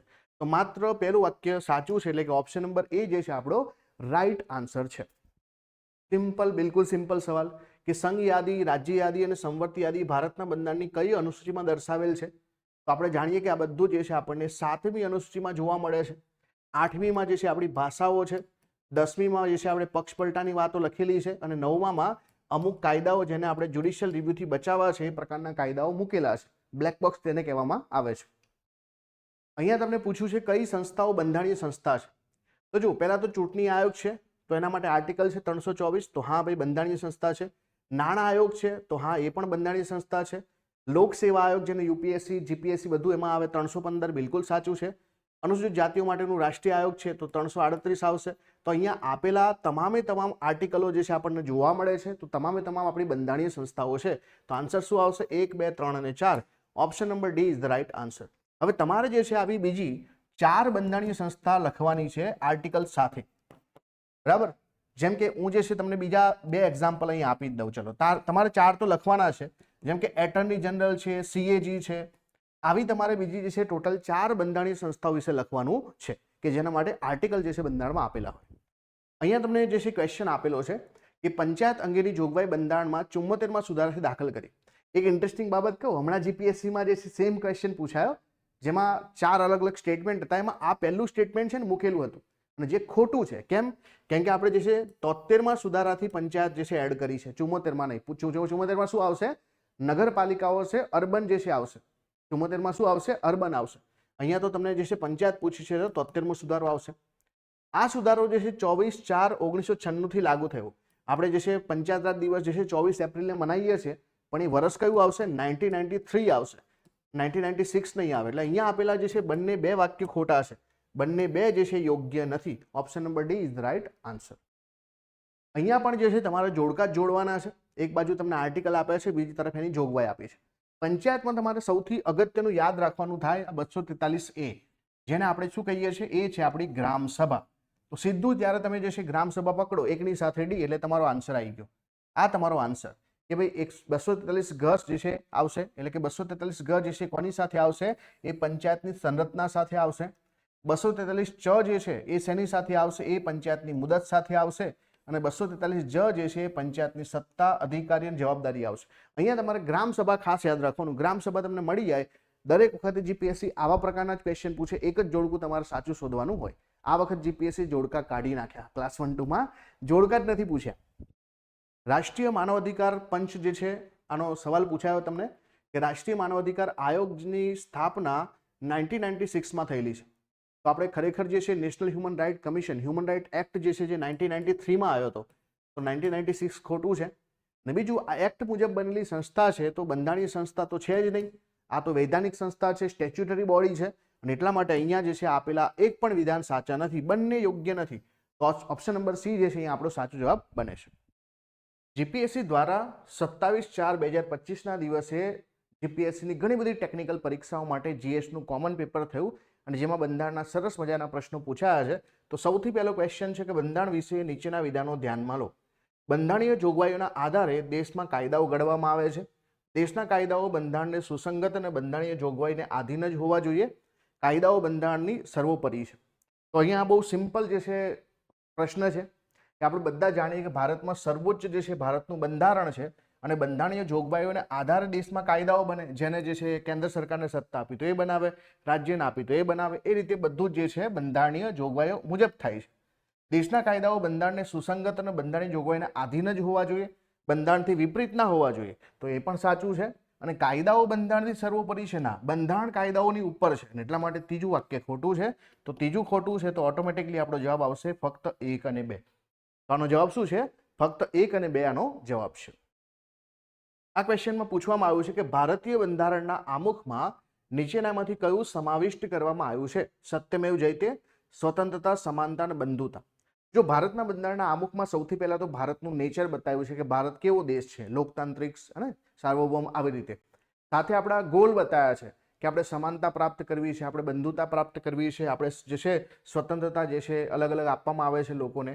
તો કેવી જગ્યાએ સત્યમેવ જયતે આપણે લખ્યું નથી, પરંતુ સ્વતંત્રતા, સમાનતા અને બંધુતાના ખ્યાલો આપણે લખ્યા છે. ક્યારેક તમને એ પણ પૂછે કે આ કયા દેશમાંથી લેવામાં આવ્યા છે, કમેન્ટ કરો. ચલો, તો હવે જે છે અહીંયા આન્સર શું આવશે કે ફક્ત આપણે બીજું લીધું છે, પહેલું લીધું નથી, અને એટલા માટે જે છે આમુખની અંદર ફક્ત બીજાનો સમાવેશ થાય છે, પહેલાનો સમાવેશ થતો નથી. જીપીએસસી નો ફેવરેટ સુધારો છે 42મો સુધારો, અને આમાંથી ક્વેશ્ચન પૂછાયો છે કે તમારે આના વિશે કયા વિધાન સાચા છે એવું કહેવાનું છે. આમુખમાં સમાજવાદી, બિન સાંપ્રદાયિક શબ્દો ઉમેરવામાં આવ્યા, રાષ્ટ્રીય એકતા અને અખંડિતતાનો પણ આમુખમાં સમાવેશ કરવામાં આવ્યો. એક્ઝેક્ટલી 3 શબ્દો ઉમેરાયા છે 42મા સુધારામાં, એક જ વખત આમુખમાં સુધારો થયો છે. તો સમાજવાદી, બિન સાંપ્રદાયિક અને અખંડિતતા, આ 3 શબ્દો ઉમેરાયા છે. એટલા માટે પહેલું અને બીજું બંને વાક્યો અહીંયા સાચા પડશે, બંને વાક્યો સાચા છે. આજકાલ એવા પણ પ્રશ્નો પૂછાય છે કે શું બંધારણનું આમુખ જે છે જસ્ટિકેબલ છે, એના આધારે સંસદ કોઈ કાયદો બનાવી શકે કે ના બનાવી શકે? ચલો, તમારે આના વિશે કમેન્ટ કરવાની છે. આ ક્વેશ્ચનમાં તમને પૂછવામાં આવ્યું છે કે કઈ કઈ બાબતો જે છે તમને સંયુક્ત યાદીમાં જોવા મળે છે. તો આપણે જાણીએ છીએ કે 7મી અનુસૂચિ પ્રમાણે 3 પ્રકારની યાદી છે: કેન્દ્ર યાદી, રાજ્ય યાદી અને સંયુક્ત યાદી. કેન્દ્ર યાદીમાં કેન્દ્ર એટલે સંસદ કાયદા બનાવે, રાજ્ય યાદીમાં વિધાનસભા કાયદા બનાવે, અને સંયુક્તમાં બંને પાસે પાવર છે. તો સૌથી પહેલા તો એવી બાબતો શોધીએ કે જેની અંદર જે છે કેન્દ્ર સરકારનો પાવર હોય. તો જે નાણું છે, બેન્કિંગ, નાણું, બરાબર, ડિફેન્સ, આ બધું જે છે કેન્દ્રમાં આવે. એટલે અહીંયા સંયુક્તમાં ત્રીજું તો આવશે નહીં, એટલે ત્રીજાવાળા બંને ઓપ્શન નીકળી જશે. બીજું, કાયદોની વ્યવસ્થા, લો એન્ડ ઓર્ડરની જ્યારે વાત કરવામાં આવે તો એ જે છે એકચ્યુઅલીમાં જે છે રાજ્યનો સબ્જેક્ટ છે. કોનો સબ્જેક્ટ છે? રાજ્યનો. પબ્લિક ઓર્ડર જે છે, વ્યવસ્થા, તો એ રાજ્યનો સબ્જેક્ટ છે, એટલે એ પણ નહીં આવે. તો આપણો જવાબ શું આવશે? 2 અને 4. એટલે કે દીવાની અને ફોજદારી બાબતો અને આર્થિક આયોજન, આ બંને જે છે સંયુક્ત યાદીમાં આવે. બરાબર, ઓપ્શન પરથી 2 અને 4 જે છે આપણા ક્વેશ્ચનનો સાચો જવાબ બને. તો 2 and 4 રાઈટ આન્સર. આ ક્વેશ્ચન છે થોડો ડિબેટેબલ છે, પણ મસ્ત મજાનો ક્વેશ્ચન છે કે રાજ્યોમાં કાયદો અને વ્યવસ્થા વિશે નીચેના વિધાનો ધ્યાનમાં લો અને સાચા વિધાન તમારે પસંદ કરવાના છે. કે જો કેન્દ્રને એવું લાગે છે કે રાજ્યમાં કાયદો અને વ્યવસ્થા પડી ભાંગ્યા છે, તો રાજ્યની સહમતિ સાથે તે રાજ્યમાં કેન્દ્રીય અનામત પોલીસ દળને મોકલી શકે છે. સેન્ટ્રલ જે રિઝર્વ ફોર્સિસ છે એમને મોકલી શકાય. તો આ તો બિલકુલ સાચું છે કે ભાઈ તમને એવું લાગે છે કેન્દ્રમાં કાયદો વ્યવસ્થા પડી ભાગ્યા છે, તો રાજ્યની સંમતિ સાથે તમે મોકલી શકો. એવું નથી લખ્યું કે ફક્ત સંમતિ સાથે જ મોકલી શકાય, એવું નથી લખ્યું. સંમતિ સાથે મોકલી શકાય, એટલા માટે પહેલું સાચું છે. અને બીજું છે કેન્દ્ર રાજ્યની મરજી વિરુદ્ધ જઈને તે રાજ્યમાં કેન્દ્રીય અનામત પોલીસ દળને મોકલી શકે નહીં. તો આ ખોટું છે, કેમ કે દેશની સુરક્ષાની જવાબદારી કેન્દ્ર પાસે છે, અને કેન્દ્રને એવું લાગે કે ગમે ત્યારે જે છે કોઈ રાજ્યમાં કાયદો વ્યવસ્થા પડી ભાગ્યા છે, તો સંમતિ સાથે અથવા તો વગર સંમતિ પણ જે છે રિઝર્વ જે છે પોલીસ દળો છે એને મોકલી શકાય. અને એટલા માટે બીજું ખોટું છે કે જે છે મોકલી શકે નહીં, આ ખોટું છે. તો અહીંયા ફક્ત ને ફક્ત જે છે પહેલું વિધાન સાચું આવશે. હવે કોન્ટેક્સ્ટ તમે સમજી ચૂક્યા છો કે પહેલું વાક્ય જે છે સાચું એટલા માટે છે કે ત્યાં ફક્ત નથી લખ્યું. બરાબર, સંમતિ સાથે પણ મોકલી શકે, વગર સંમતિ પણ મોકલી શકે. ક્યારેક એવું બને કે રાજ્ય સરકાર સંમતિ ના આપે અને કેન્દ્રને જરૂર લાગે કે અહીંયા જે છે ફોર્સિસ મોકલવાની જરૂર છે, તો ત્યાં મોકલી શકાય. ક્લિયર? નાણાકીય સાધનની વહેંચણી બાબતે તમને બે વિધાન આપ્યા છે, અને આમાંથી સાચું વિધાન તમારે પસંદ કરવાનું છે. આબકારી જકાત, આયાત નિકાસ જકાત, આવકવેરો જેવા વધુ આવક આપતા કરવેરા કેન્દ્રને ફાળવવામાં આવ્યા છે. બિલકુલ સાચું છે, કેન્દ્ર સરકાર ઉઘરાવશે. જ્યારે વેચાણ વેરો છે, મનોરંજન વેરો છે, જમીન મહેસૂલ છે, શિક્ષણ વેરો છે, આ બધા રાજ્યને ફાળવવામાં આવ્યા છે. તો એ બિલકુલ સાચું છે. એટલે અહીંયા આન્સર ઓપ્શન નંબર સી આવશે. 1 અને 2 આપણા બંને વાક્યો સાચા છે. તો આ બધા ટેક્સીસ જે છે કેન્દ્ર સરકાર ઉઘરાવશે, બીજા ટેક્સીસ રાજ્ય સરકાર ઉઘરાવશે. હા, કેન્દ્ર સરકાર જે રાજ્યને ભાગ જરૂર આપશે, પણ જે છે આ જે છે ઉઘરાવશે કોણ? તો કેન્દ્ર સરકાર પાસે સત્તા રહેશે. રાજ્યના કરો જે છે કયા છે? લેન્ડ રેવન્યુ છે, એગ્રીકલ્ચરની ઇન્કમ ઉપર ટેક્સેશન છે, આ બધા રાજ્યના સબ્જેક્ટ છે. ક્લિયર? બહુ જ ઇન્ટરેસ્ટિંગ સવાલ છે કે ભારતીય સમવાય તંત્ર નીચેનામાંથી કઈ કટોકટી વખતે સ્થગિત થાય. પહેલા તો સમવાય તંત્રનો મતલબ શું? Federal structure. ફેડરલમાં શું હોય કે કેન્દ્રની એક સરકાર હોય, રાજ્યની એક સરકાર હોય અને બંને સરકાર પાસે પોતપોતાના પાવર હોય. આને ફેડરલ સિસ્ટમ કહીએ. અને આ વખતે જે છે ફેડરલ સિસ્ટમ જે છે સમાપ્ત થાય એનો મતલબ શું થાય કે ક્યાંક ને ક્યાંક જે છે આખું તંત્ર જે છે સમવાયમાંથી એકાત્મકમાં યુનિટરી ફીચરમાં ફેરવાઈ જાય. તો જ્યારે પણ નેશનલ ઇમરજન્સી લાગે તો આપણે બધા જાણીએ છીએ કે કેન્દ્ર સરકાર સર્વોપરી બને. રાજ્ય કટોકટી લગાવીએ, બંધારણીય કટોકટી, ત્યારે પણ રાજ્યની સરકારોની ઉપર કેન્દ્ર સરકારનો પાવર આવે, એ રાજ્ય માટે કાયદા બનાવી શકે. બરાબર, બધી જ વસ્તુ છે. પણ જ્યારે ફાઇનાન્શિયલ ઇમરજન્સી લાગે ત્યારે શું થાય? તો ત્યારે પણ જે છે રાજ્યની ફાઇનાન્શિયલ જે છે કહેવાય ને કે સ્ટેબિલિટી છે, રાજ્યની ફાઇનાન્શિયલ ઇન્ડિપેન્ડન્સ છે, એ ક્યાંક ને ક્યાંક કેન્દ્રના હાથમાં આવે છે. અને બિલો પાસ કરતી વખતે પણ, મની બિલ જેવા બિલો પાસ કરતી વખતે પણ રાજ્યની એટલે કેન્દ્રની પરમિશન લેવી પડે રાજ્યે. તો એનો મતલબ કે એની ઓટોનોમી જે છે ક્યાંક ને ક્યાંક ઓછી થાય છે. તો સમવાય તંત્રમાં ફેરફાર તો આવે જ છે ને. એટલા માટે 3 જે છે બિલકુલ સાચા આવશે, 1, 2, 3. અને એટલા જ માટે એવું કહેવાય છે કે કટોકટી જે છે કેવું ફીચર છે? તો કટોકટી જે છે યુનિટરી ફીચર છે. ક્યારેક પરીક્ષામાં તમને આવા સવાલો પૂછાય છે કે નીચેનામાંથી કયા ફીચર જે છે એ જે છે તમારા ફેડરલ સ્ટ્રક્ચરના ફીચર્સ છે અને કયા ફીચર્સ છે જે તમારા એકાત્મક ફીચર્સ છે. તો બંધારણીય જે છે કટોકટીની જ્યારે વાત આવે, કોઈ પણ કટોકટીની વાત આવે તો એ હંમેશા એકાત્મકમાં આવે. ક્લિયર? સિટીઝનશીપ જે છે એકાત્મકમાં આવે, ઓલ ઇન્ડિયા સર્વિસ જે છે એકાત્મકમાં આવે. તો આવા બધા તમારે જે છે હવે કયા કયા ફીચર જે સમવાય તંત્રના છે, 3 ફીચર તમારે કમેન્ટ કરવાના છે. ભારતના સમવાય તંત્ર વિશે નીચેના વિધાનો ધ્યાનમાં લો. જો સમવાય તંત્ર જે છે હોટ ટોપિક છે. ભારતના બંધારણના આમુખમાં સમવાય ફેડરલ શબ્દનો ઉપયોગ થયો છે. ભારતના બંધારણમાં આખા બંધારણમાં કોઈ પણ જગ્યા પર આપણે ફેડરલ શબ્દનો પ્રયોગ કર્યો જ નથી. આપણે તો યુનિયન ઓફ સ્ટેટ લખ્યું છે ને, એટલા માટે આમુખની અંદર કોઈ જગ્યા પણ આપણે જે છે સમવાય શબ્દનો પ્રયોગ નથી કર્યો. બીજું છે ભારતમાં મજબૂત કેન્દ્રવાળું અર્ધ સમવાય તંત્ર છે.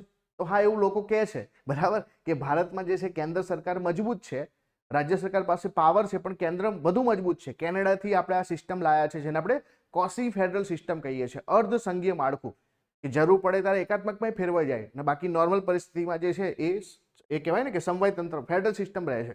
એટલા માટે બીજું બિલકુલ સાચું છે. તો જવાબ આવશે ફક્ત 2. આ સમવાય શબ્દનો પ્રયોગ જે છે બંધારણમાં કોઈ પણ જગ્યાએ નથી થયો. યાદ રાખજો ખાસ. તમને ઘણી વખત પૂછાય કે આર્ટિકલ 1 કયા શબ્દનો પ્રયોગ થયો છે? તો યુનિયન ઓફ સ્ટેટ, રાજ્યોના બનેલા સંઘનો પ્રયોગ આપણે કર્યો છે. કોઈ જગ્યાએ સમવાય તંત્રનો પ્રયોગ કર્યો નથી. આ પેપરનો સૌથી સરસ મજાનો ક્વેશ્ચન છે કે ભારતના બંધારણીય સુધારા વિશે તમારે અહીંયા 3 વાક્યો આપેલા છે, એના પરથી તમારે જવાબ શોધવાનો છે. કે બધી જ જોગવાઈઓમાં સંસદના હાજર અને મત આપતા સભ્યોના 2/3 બહુમતીથી જ સુધારો કરી શકાય છે. તો જો બંધારણમાં સુધારો જે છે 3 રીતે પોસિબલ છે. એકમાં તો પહેલા તો જેને બંધારણીય ક્રમ આપવામાં નથી આવતો, સંસદ સાદી બહુમતી સુધારા કરી શકે છે, 368 હેઠળ આવતું જ નથી. બાકીની 2 બાબતો છે કે 368માં કાં તો સંસદ જે છે સ્પેશિયલ મેજોરિટી સાથે સુધારા કરી શકે, અને બીજી બાબત છે કે સંસદ પણ કરી શકે સુધારા સાથે, પણ એના માટે જેને રાજ્યોના 50%થી પણ વધુ રાજ્યોની સાદી બહુમતીની જરૂર પડે. તો એનો મતલબ છે કે બધી જ જોગવાઈઓ સંસદના હાજર અને મત આપતા સભ્યોના 2/3 મતથી કરી શકાય. આ ખોટું છે. અને પહેલું ખોટું છે એટલે તરત જે છે પહેલું, ત્રીજું અને ચોથું ખોટું થઈ જશે. હવે જો અમુક જોગવાઈઓ સંસદના બંને ગૃહના કુલ સંખ્યાની બહુમતી અને હાજર તેમજ મત આપતા સભ્યોના 2/3 સ્પષ્ટ બહુમતીથી કરી શકાય, જેને આપણે 368ની બહુમતી કહીએ છીએ. તો બિલકુલ સાચું છે કે અહીંયા જે છે ગૃહની total majority plus present and voting by 2 અને 2/3, તો એના આધાર પર આપણે જે છે વોટિંગ કરીએ છીએ. તો બિલકુલ સાચું છે. અને છેલ્લું છે કે બંધારણના અમુક ભાગમાં સુધારો કરવા માટે સંસદના બંને ગૃહની કુલ સભ્ય સંખ્યાની બહુમતી અને હાજર અને મત આપતા સભ્યોના 2/3 બહુમતી ઉપરાંત અડધા કરતાં વધુ ઘટક રાજ્યોની વિધાનસભા ગૃહની મંજૂરી જરૂરી છે. તો જે સંઘીય બાબતોમાં ફેરફાર કરવો હોય તમારે રાજ્યોની પણ પરમિશન લેવી પડે. તો રાજ્યમાં કેટલા રાજ્યો? તો અડધા કરતાં વધારે રાજ્યો, 50%થી પણ વધુ રાજ્યોની. ત્યાં કેવી બહુમતી આવશે? સાદી બહુમતી આવશે. ત્યાં કોઈ સ્પેશિયલ મેજોરિટી આવશે નહીં. એટલા માટે બીજું અને ત્રીજું આપણું સાચું છે. તો ઓપ્શન નંબર બી જે છે ફક્ત 2 અને 3 આ વાક્યો સાચા છે. ધારાસભા વિશે નીચેના વિધાનો ધ્યાનમાં લો. જ્યાં ધારાસભા 2 ગૃહની બનેલી હોય તેને દ્વિગૃહી ધારાગૃહ એટલે કે બાયકેમરલ લેજિસ્લેચર કહેવામાં આવે છે. તો બાયકેમરલ લેજિસ્લેચર કહીએ છીએ, બિલકુલ સાચું છે. ગુજરાતની અંદર દ્વિગૃહી ધારાસભા છે. ગુજરાતની અંદર દ્વિગૃહી ધારાસભા છે ભાઈ? ના, ગુજરાતમાં દ્વિગૃહી ધારાસભા નથી. ક્યાં છે? ઉત્તર પ્રદેશમાં છે, બિહારમાં છે, પછી તેલંગાણામાં છે, આંધ્રપ્રદેશની અંદર છે, મહારાષ્ટ્રની અંદર છે, કર્ણાટકની અંદર છે. તો 6 રાજ્ય છે જ્યાં તમને દ્વિગૃહી ધારાસભા જોવા મળે છે. ક્લિયર? તો જ્યાં ધારાસભા 2 ગૃહની બનેલી હોય ને આપણે દ્વિગૃહી ધારા એટલે બાયકેમરલ લેજિસ્લેચર કહીએ છીએ. આ કોમન શબ્દ છે. આ શું છે? કોમન શબ્દ છે. બાકી જનરલી રાજ્યની અંદર જ્યાં 2 ગૃહની ધારાસભા હોય એને આપણે શું કહીએ છીએ? વિધાનમંડળ કહીએ છીએ. વિધાનમંડળના 2 ગૃહ હોય, એક વિધાનસભા હોય અને એક વિધાન પરિષદ હોય.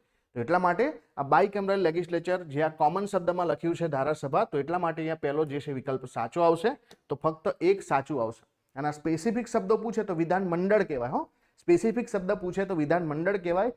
જેનું બધા રાજ્યોમાં ગૃહ હોય એને વિધાનસભા કહીએ છીએ. અને જ્યાં એટલે કે જેને એસેમ્બલી કહેવાય. અને જ્યારે બીજું જે ઉપલું ગૃહ છે જે ઓપ્શનલ છે એને આપણે શું કહીએ છીએ? કાઉન્સિલ કહીએ છીએ. તો લેજિસ્લેટિવ કાઉન્સિલ કહેવામાં આવે છે. વિધાન શું કહીએ છીએ? એને આપણે પરિષદ. કાસ્ટિંગ વોટ બાબતે તમને એક ક્વેશ્ચન પૂછવામાં આવ્યો છે કે અમુક ગૃહમાં જે છે મતદાન વખતે તરફેણ કે વિરુદ્ધમાં સરખા મત પડ્યા હોય ત્યારે ગૃહના અધ્યક્ષ નિર્ણાયક મત કાસ્ટિંગ વોટ આપી શકે છે. કાસ્ટિંગનો મતલબ જ થાય નિર્ણાયક, કે જ્યારે બંને તરફ પરિસ્થિતિ સરખી થાય તો ડિસિઝન લેવા માટે જે છે કોને વોટ આપવો પડે? તો ગૃહના અધ્યક્ષે, સ્પીકરે જે છે ને પ્રિસાઇડિંગ ઓફિસરે જે છે મત આપવાનો હોય છે. તો નિર્ણાયક મત જે છે જે ખુરશી પર બેઠા હશે અધ્યક્ષ આપશે. તો બિલકુલ સાચું છે. સંસદીય સચિવને પણ આવો અધિકાર છે. ખોટું છે. સંસદમાં મત આપવાનો અધિકાર માત્ર ને માત્ર સંસદના સભ્યને હોય. ભલે રાષ્ટ્રપતિ કેમ ના હોય, ઉપરાષ્ટ્રપતિ કેમ ના હોય, એ ગૃહમાં બેસે તો વોટિંગ ના કરી શકે. કેમ? કેમ કે એને જે છે બરાબર મત આપવાનો અધિકાર ફક્ત ને ફક્ત ગૃહના સભ્યને જ હોય છે. અને અહીંયા તો આ સંસદીય સચિવ છે, તો સચિવને આવો કોઈ મત આપવાનો અધિકાર જ નથી હોતો. તો કાસ્ટિંગ વોટ તો દૂરની વસ્તુ છે. એટલા માટે અહીંયા ફક્ત ને ફક્ત પહેલું વાક્ય સાચું છે. ક્લિયર? પહેલું વાક્ય સાચું છે. ભારતના રાષ્ટ્રપતિની સત્તાઓ વિશે સરસ મજાનો ક્વેશ્ચન પૂછાયો છે કે વિવિધ દેશોમાં ભારતના રાજદૂતની નિમણૂક રાષ્ટ્રપતિ કરે છે. અન્ય રાષ્ટ્ર સામે યુદ્ધ જાહેર કરવું, યુદ્ધ બંધ કરવું કે સંધિ કરવાની સત્તા રાષ્ટ્રપતિની છે. જો ભારત દેશની અંદર જે છે બરાબર એ સેરેમોનિયલ હેડ જેની વાત કરીએ છીએ આપણે, કે પછી તમે જેને વાત કરો છો કે બંધારણીય ટોચના વડા એ રાષ્ટ્રપતિ છે. અને એટલા માટે તમામ સત્તાઓ રાષ્ટ્રપતિના નામથી થાય. તમામ સત્તાઓ જે છે કેન્દ્રના જે છે કારોબારીના વડા જે છે ઓટોમેટિકલી જે રાષ્ટ્રપતિ બને છે. સરકારના વડા જે છે એ વડાપ્રધાન છે. એટલે બધું જ કામ જે છે રાષ્ટ્રપતિના વતી જે છે એ વડાપ્રધાન કરશે, એ બાબત બરાબર છે. પણ બંધારણમાં જે સત્તાઓ આપી છે રાષ્ટ્રપતિને આપી છે. એટલે કે કોઈ પણ ડિપ્લોમેટની નિમણૂક કરવી હોય તો રાષ્ટ્રપતિ કરે છે. કોઈ પણ જે છે કટોકટી જાહેર કરવી, યુદ્ધ જાહેર કરવું, યુદ્ધ વિરામ કરવું, આ બધી જ બાબતો જે છે એ પણ રાષ્ટ્રપતિ કરે છે. તો અહીંયા આપેલા જે છે બંને 2 વાક્યો બિલકુલ સાચા છે. ઓપ્શન નંબર સી 1 અને 2. હવે તમને જે છે રાષ્ટ્રપતિની સત્તાઓ વિશે તમને ઘણીવાર પૂછે કે એમની પાસે સંસદીય સત્તાઓ છે, એટલે કે કાયદાકીય સત્તાઓ છે, એમની પાસે કારોબારી સત્તાઓ છે, એમની પાસે ન્યાયિક સત્તાઓ છે. તો આવી રીતે એમની પાસે જે છે એક કટોકટીની સત્તાઓ પણ હોય છે. એમની પાસે જે છે આપણા દેશના સર્વોચ્ચ મિલિટરી પાવર એમની પાસે હોય છે. ક્લિયર? તો એટલા માટે જે છે આવી જેટલી પણ સત્તાઓ એમની પાસે છે એ તમે કમેન્ટ કરો ને. ભારતના રાષ્ટ્રપતિ પોતાનું રાજીનામું કોને આપે છે? આપણે ઘણી વખત શીખવાડીએ છીએ કે આને વ્યવહાર કહેવાય. વ્યવહાર કેવી રીતે? કે રાષ્ટ્રપતિ ઉપરાષ્ટ્રપતિને, ઉપરાષ્ટ્રપતિ રાષ્ટ્રપતિને આપે. અને એટલા માટે રાષ્ટ્રપતિ પોતાનું રાજીનામું કોને આપશે? તો રાષ્ટ્રપતિ પોતાનું રાજીનામું જે છે એ ઉપરાષ્ટ્રપતિને આપશે.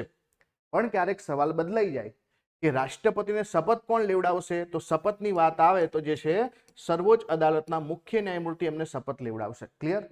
સર્વોચ્ચ અદાલતના જે છે મુખ્ય ન્યાયમૂર્તિ જે છે એ એમને શપથ લેવડાવશે. પણ રાજીનામું તો કોણ આપશે? રાજીનામું રાષ્ટ્રપતિ ઉપરાષ્ટ્રપતિને, ઉપરાષ્ટ્રપતિ રાષ્ટ્રપતિને રાજીનામું આપશે. એટલા માટે અહીંયા જે છે શું કહેવાશે ભાઈ? આ વ્યવહાર કહેવાશે. આ ક્વેશ્ચન જે છે ડિસ્પ્યુટેડ રહેશે. ક્વેશ્ચનનો જવાબ જે છે તમે જીપીએસસી આન્સર કી આપે ત્યારે જોજો ઘણા બધા જે છે ડાઉટ થશે કે રાજ્યપાલની સત્તા વ્યવહારમાં મુખ્ય પ્રધાનને તેમનું મંત્રીમંડળ ભોગવે છે. હવે આ તો બધા જાણીએ છીએ કેન્દ્રમાં જેમ રાષ્ટ્રપતિની સત્તા જે છે વડાપ્રધાન ભોગવે એમ રાજ્યમાં મુખ્ય પ્રધાન એમનું મંત્રીમંડળ ભોગવે છે. તો સાચું છે. અને બીજું છે રાજ્યપાલ કોઈ રાજકીય પક્ષ સાથે સંકળાયેલા હોઈ શકે છે.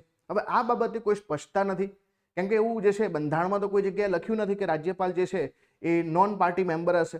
તો એનો મતલબ જે છે કે હોઈ પણ શકે, ના પણ હોઈ શકે. તો આઈડિયલી શું હોવું જોઈએ? આઈડિયલી હોવું જોઈએ કે રાજ્યપાલ જે છે એક નિષ્પક્ષ હોદ્દો ભોગવે છે, એટલા માટે એને જે છે કોઈ પાર્ટીના સભ્ય ના હોવું જોઈએ. અને એ પરિસ્થિતિ પ્રમાણે જવા જઈએ તો આપણું પહેલું વાક્ય સાચું છે. પણ સંકળાયેલા ના હોઈ શકે, સંકળાયેલા ના જ હોવા જોઈએ એવું કોઈ જગ્યાએ બંધારણમાં લખ્યું નથી. એટલે કાં તો ફક્ત એક પણ હોઈ શકે, કાં તો ફક્ત 1 અને 2 પણ હોઈ શકે. અને એટલા માટે જે છે આ ક્વેશ્ચનમાં ડિસ્પ્યુટ થોડો રહેશે. આ સરસ મજાનો ક્વેશ્ચન છે કે સ્થાનિક સ્વરાજની સંસ્થા વિશે નીચેના વિધાનો ધ્યાનમાં લો. જિલ્લા પંચાયતના વહીવટી વડા જિલ્લા પંચાયતના પ્રમુખ છે. મહાનગરપાલિકાની વહીવટી પાંખના વડા મેયર હોય છે. હવે અહીંયા ઘણા બધાને પ્રોબ્લેમ આવે, કેમ કે જે છે જ્યારે જિલ્લા પંચાયત, તાલુકા પંચાયત, મહાનગરપાલિકાની વાતો કરીએ ને ત્યારે બે હોદ્દા હોય, બરાબર. એક તો જે ચૂંટાઈને આવે, જે રાજકીય હોદ્દો હોય, અને બીજું જે વહીવટ કરતા હોય, બરાબર, જે સરકાર જેમની નિમણૂક કરે છે એવા અધિકારીઓ. અને એટલા માટે અહીંયા જે છે વહીવટીની વાત કરી છે, તો જિલ્લા પંચાયતમાં જે છે એ ડિસ્ટ્રિક્ટ ડેવલપમેન્ટ ઓફિસર હશે ને, એટલા માટે આ તો હોય જ નહીં. અને જ્યારે આપણે વાત કરીએ છીએ મહાનગરપાલિકામાં, તો જે કમિશનર હોય છે તો એ પણ જે છે અહીંયા મેયર નહીં હોય. અને એટલા માટે બંને વાક્ય અહીંયા ખોટા છે, બંને વાક્ય ખોટા છે. ધ્યાન આપજો, આ ખાસ આ પદો વચ્ચેનો થોડો ફરક તમારે સમજવો પડશે. આ પણ સરસ મજાનો ક્વેશ્ચન છે કે સુપ્રીમ કોર્ટના ન્યાયાધીશની લાયકાત બાબતે કયા વાક્યો સાચા છે. ભારતની કોઈ પણ વડી અદાલતમાં ન્યાયાધીશ તરીકે ઓછામાં ઓછા 5 વર્ષ સુધી સેવા આપેલી હોવી જોઈએ, બિલકુલ. રાષ્ટ્રપતિના મત મુજબ તે નામાંકિત ન્યાયવિદ કે પ્રખ્યાત કાયદાશાસ્ત્રી હોવા જોઈએ, એ પણ સાચું છે. એટલા માટે જે છે અહીંયા આપેલા બંને બે વાક્યો સાચા છે. ત્રીજી એક લાયકાત છે કે ભારતના જે છે નાગરિક હોવા જોઈએ, એ પણ સરસ છે.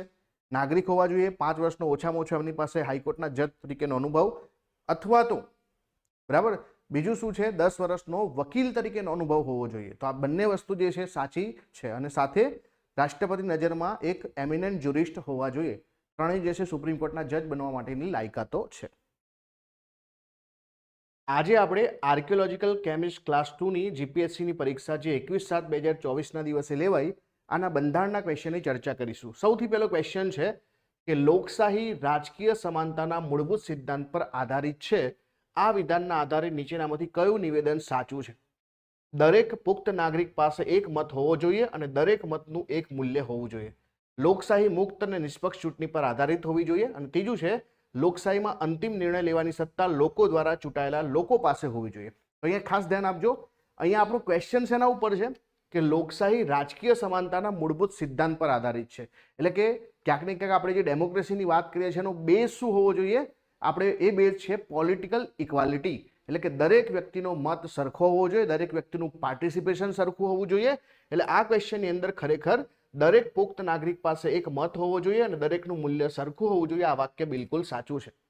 પણ એ જે છે ક્યાંક ને ક્યાંક પોલિટિકલ જે છે ઇક્વાલિટીની વાત કરે છે, તો મુક્ત અને નિષ્પક્ષ ચૂંટણી જે છે એ ખરેખર તો સાચું છે, પણ આ કોન્ટેક્સમાં નથી. એટલે આ પણ નહીં આવે અને લોકો પાસે ચૂંટાયેલા લોકો પાસે હોવી જોઈએ એ પણ નહીં આવે. તો ખાલી ફક્ત જે છે પહેલું વિધાન અહીંયા સાચું આવશે, ફક્ત એક જે છે અહીંયા સાચું છે. બાકી બીજું અને ત્રીજું વાક્ય સાચા છે, પણ જે પહેલા વાક્ય આપણે જે મૂળ ક્વેશ્ચન છે એને સપોર્ટ કરતા નથી. ભારતીય રાષ્ટ્રીય કોંગ્રેસના કયા અધિવેશનમાં સ્વતંત્ર ભારતનું બંધારણ કેવું હોવું જોઈએ તેના ઉપર ચર્ચાઓ થઈ હતી? હમણાં જ આપણો જીપીએસસીનો જે છે ફાઉન્ડેશન કોર્સ સ્ટાર્ટ કર્યો છે આપણી એપ્લિકેશનમાં, અને ત્યારે આપણે ગવર્મેન્ટ ઓફ ઇન્ડિયા એક્ટ 1919 અને સાથે ગવર્મેન્ટ ઓફ ઇન્ડિયા એક્ટ 1935 વચ્ચેની જેટલી પણ ઘટનાઓ છે એ પણ સમજાઈ છે. એમાં મેં સરસ મજાથી સમજાવ્યું છે કે કેવી રીતે રાઉન્ડ ટેબલ કોન્ફરન્સ 2 પહેલા બરાબર ગાંધી ઇરવિન પેક્ટ થાય છે, અને એના માટે જે છે પેક્ટને મંજૂરી આપવા માટે જે અધિવેશન થાય છે એ છે આપણું કરાચી અધિવેશન. અને આ કરાચી અધિવેશન 1931ની અંદર જ કોંગ્રેસ જે છે સ્વતંત્ર ભારતનું બંધારણ કેવું હોવું જોઈએ તેના પર ચર્ચાઓ કરે છે. અને આનું જે છે આ મતલબ આ જે અધિવેશન છે આપણા માટે બહુ જ મહત્વનું એટલા માટે છે કે આની અધ્યક્ષતા આ એક જ એવું સેશન છે જેની અધ્યક્ષતા સરદાર પટેલે કરી હતી. તો 1931નું અધિવેશન આવશે અને એ અધિવેશન છે કરાચી અધિવેશન 1931. અહીંયા તમને ક્વેશ્ચન આપેલો છે, એક તરફ નેતાઓ છે અને બીજા તરફ બંધારણની નિર્માણમાં એમની ભૂમિકા વિશે લખેલું છે અને તમારે યોગ્ય જોડકા જોડવાના છે. મોતીલાલ નહેરુ, BR આંબેડકર, રાજેન્દ્ર પ્રસાદ અને સરોજિની નાયડુ. બીજી તરફ છે બંધારણ સભાના પ્રમુખ, બંધારણ સભાના સભ્ય, મુસદ્દા સમિતિના અધ્યક્ષ, અને 1928માં ભારત માટે બંધારણનો મુસદ્દો તૈયાર કર્યો. તો તમને બધાને ખબર છે મોતીલાલ નહેરુ દ્વારા આપણો નહેરુ રિપોર્ટ તૈયાર કરવામાં આવ્યો હતો કે 1928ની અંદર ભારત માટે બંધારણનો મુસદ્દો એમણે તૈયાર કર્યો હતો. બીજું છે BR આંબેડકર. તો એ BR આંબેડકર કોણ હતા? તો મુસદ્દા સમિતિના અધ્યક્ષ હતા, એટલે કે ડ્રાફ્ટિંગ કમિટીના અધ્યક્ષ હતા. રાજેન્દ્ર પ્રસાદ જે છે બંધારણ સભાના જે છે પ્રમુખ હતા, જ્યારે સરોજિની નાયડુ જે છે બંધારણ સભાના સભ્ય હતા. તો આ આપણો સાચો જવાબ બને છે. તો એકની સાથે 4 આવશે, તો એકની સાથે 4 જે છે આ ઓપ્શનમાં છે, તો ઓપ્શન નંબર C જે છે અહીંયા આપણો સાચો જવાબ બને છે. તો આવી રીતે તમને અલગ અલગ નેતાઓ વિશે ઘણી બધી માહિતી આવે જોડકા સ્વરૂપે પૂછી શકાય. તો બધા નેતાઓ વિશે તમને ખાસ માહિતી હોવી જોઈએ, ખાસ કરીને બંધારણ સભાની સમિતિઓ વિશે પણ અહીંયા પૂછી શકાય. આ પ્રકારના ક્વેશ્ચન વારંવાર આવતા હોય છે. આ ક્વેશ્ચન આપેલો છે બંધારણના માર્ગદર્શક મૂલ્યો અને તેમના અર્થ તમારે સાચું જોડ જોડવાની છે કે સાર્વભૌમ છે, પ્રજાસત્તાક છે, બંધુત્વ છે, બિન સાંપ્રદાયિક છે, સરકાર કોઈ પણ ધર્મની તરફેણ કરશે નહીં, લોકોને નિર્ણય લેવામાં સર્વોચ્ચ અધિકાર છે, રાજ્યના વડા ચૂંટાયેલા વ્યક્તિ છે અને લોકોએ ભાઈ બહેનની જેમ જીવવું જોઈએ. જો અહીંયા આપણે વાત કરીએ બિન સાંપ્રદાયિકની, તો બિન સાંપ્રદાયિકનો મતલબ શું થાય ભાઈ? કે સરકાર જે છે કોઈ પણ ધર્મની તરફેણ કરશે નહીં. તો એનો મતલબ છે કે ડીની સાથે એક આવશે, તો ડીની સાથે એક અહીંયા છે, તો આ બે ઓપ્શન તો નીકળી જ ગયા. પછી જોઈએ કે અહીંયા વાત કરી છે સાર્વભૌમ. સાર્વભૌમનો મતલબ શું થાય? અને બીજું છે પ્રજાસત્તાક. પ્રજાસત્તાકનો મતલબ શું થાય? પ્રજાસત્તાકનો મતલબ થાય કે રાજ્યના વડા જે છે ચૂંટાયેલા વ્યક્તિ રહેશે. જેમ કે આપણા દેશમાં સર્વોચ્ચ પદ છે રાષ્ટ્રપતિનું, અને રાષ્ટ્રપતિનું પદ જે છે આપણે લોકો દ્વારા ચૂંટીએ છીએ, એટલા માટે આપણે રિપબ્લિક છીએ. સાર્વભૌમનો મતલબ થાય કે લોકોને નિર્ણય લેવાનો સર્વોચ્ચ અધિકાર છે, અને બંધુત્વ એટલે કે લોકોએ ભાઈ બહેનની જેમ જીવવું જોઈએ. ખરેખર તો આજે સાર્વભૌમનો મતલબ શું થાય? કે દેશે પોતાનો નિર્ણય પોતાની રીતે લઈ શકે, અને આપણે લોકશાહી છે એટલે કે આ બધા નિર્ણયો લેવાની સત્તા લોકોના હાથમાં છે.